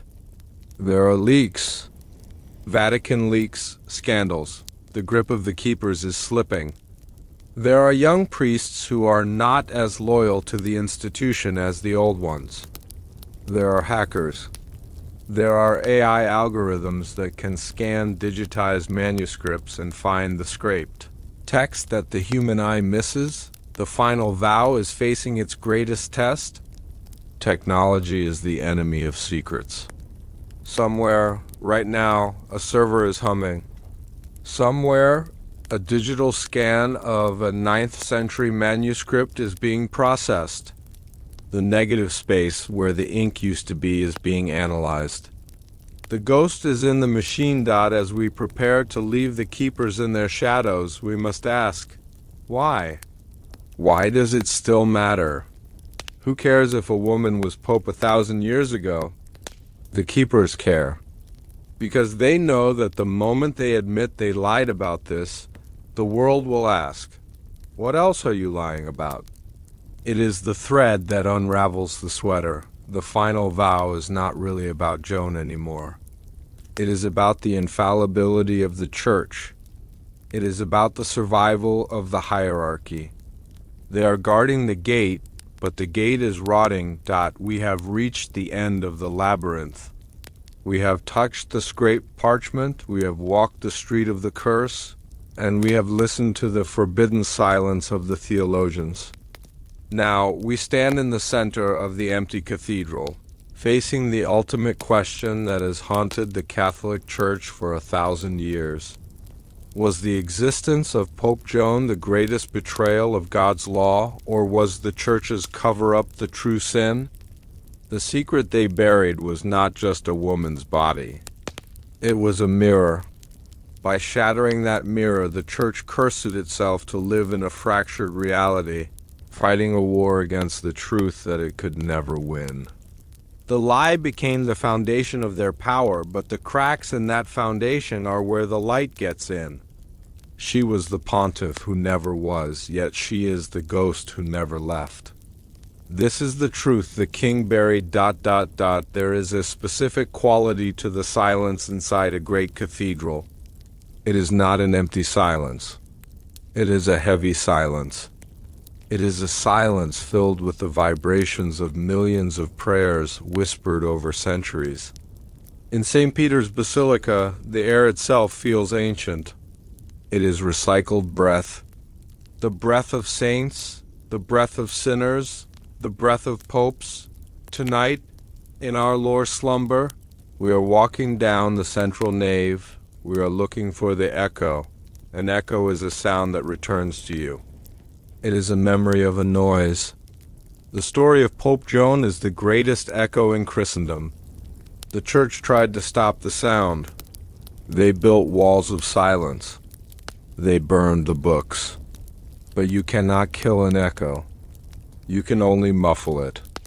And in the quiet of the night, when the official guards are asleep, the echo returns. It bounces off the statues. Of the male popes, it whispers around the bronze. Vatican, Johannes ... Johannes ... Das.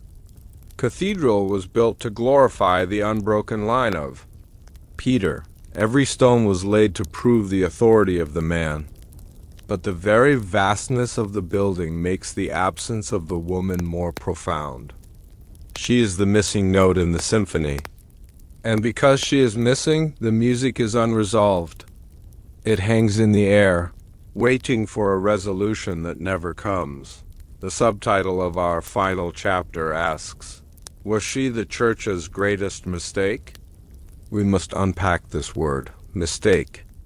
To the hierarchy, to the men who took the unspoken oath and the final vow, she was certainly a mistake. She was a glitch in the system. An error in the code of canon law. They viewed her as a monstrosity, a word used by medieval theologians to describe anything that defied the natural order. A two-headed calf is a mistake. A female pope is a mistake, but let us look deeper with the eyes of history. Was she a mistake, or was she a revelation? A mistake implies something that went wrong. But for 2 years, 5 months, and 4 days, nothing went wrong. The sun rose. The rain fell. The sacraments were administered. The mistake functioned perfectly. This is the terrifying truth that the Church keeps buried. If she had been incompetent, if she had burned down Rome, or started a war, or preached heresy, the Church could have easily dismissed her. They could have said, see? Women cannot rule. But the records, the ones that survived, suggest she was a brilliant administrator. She was learned. She was prudent.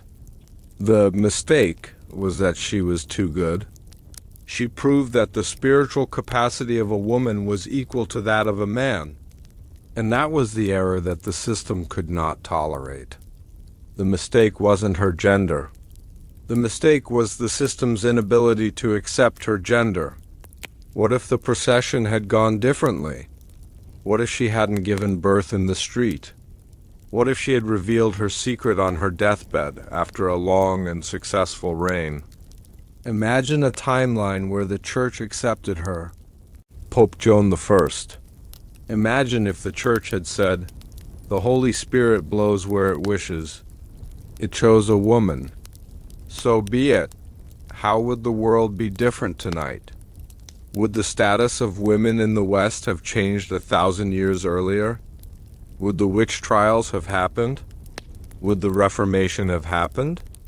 This is the haunting of the potential. The empty cathedral is filled with the ghosts of the future that never happened. We are haunted not just by what the Church did, but by what they failed to do. They had a chance to embrace a radical, beautiful truth, and they chose fear. They chose the fear of spiritual collapse over the courage of spiritual expansion. And so we live in the timeline of the cover-up. We live in the timeline of the lie. Pope Joan is a mirror.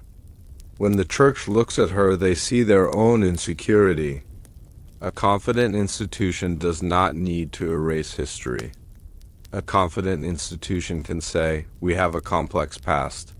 But a fragile institution, one built on the claim of absolute, unchanging perfection, cannot handle a crack in the mirror.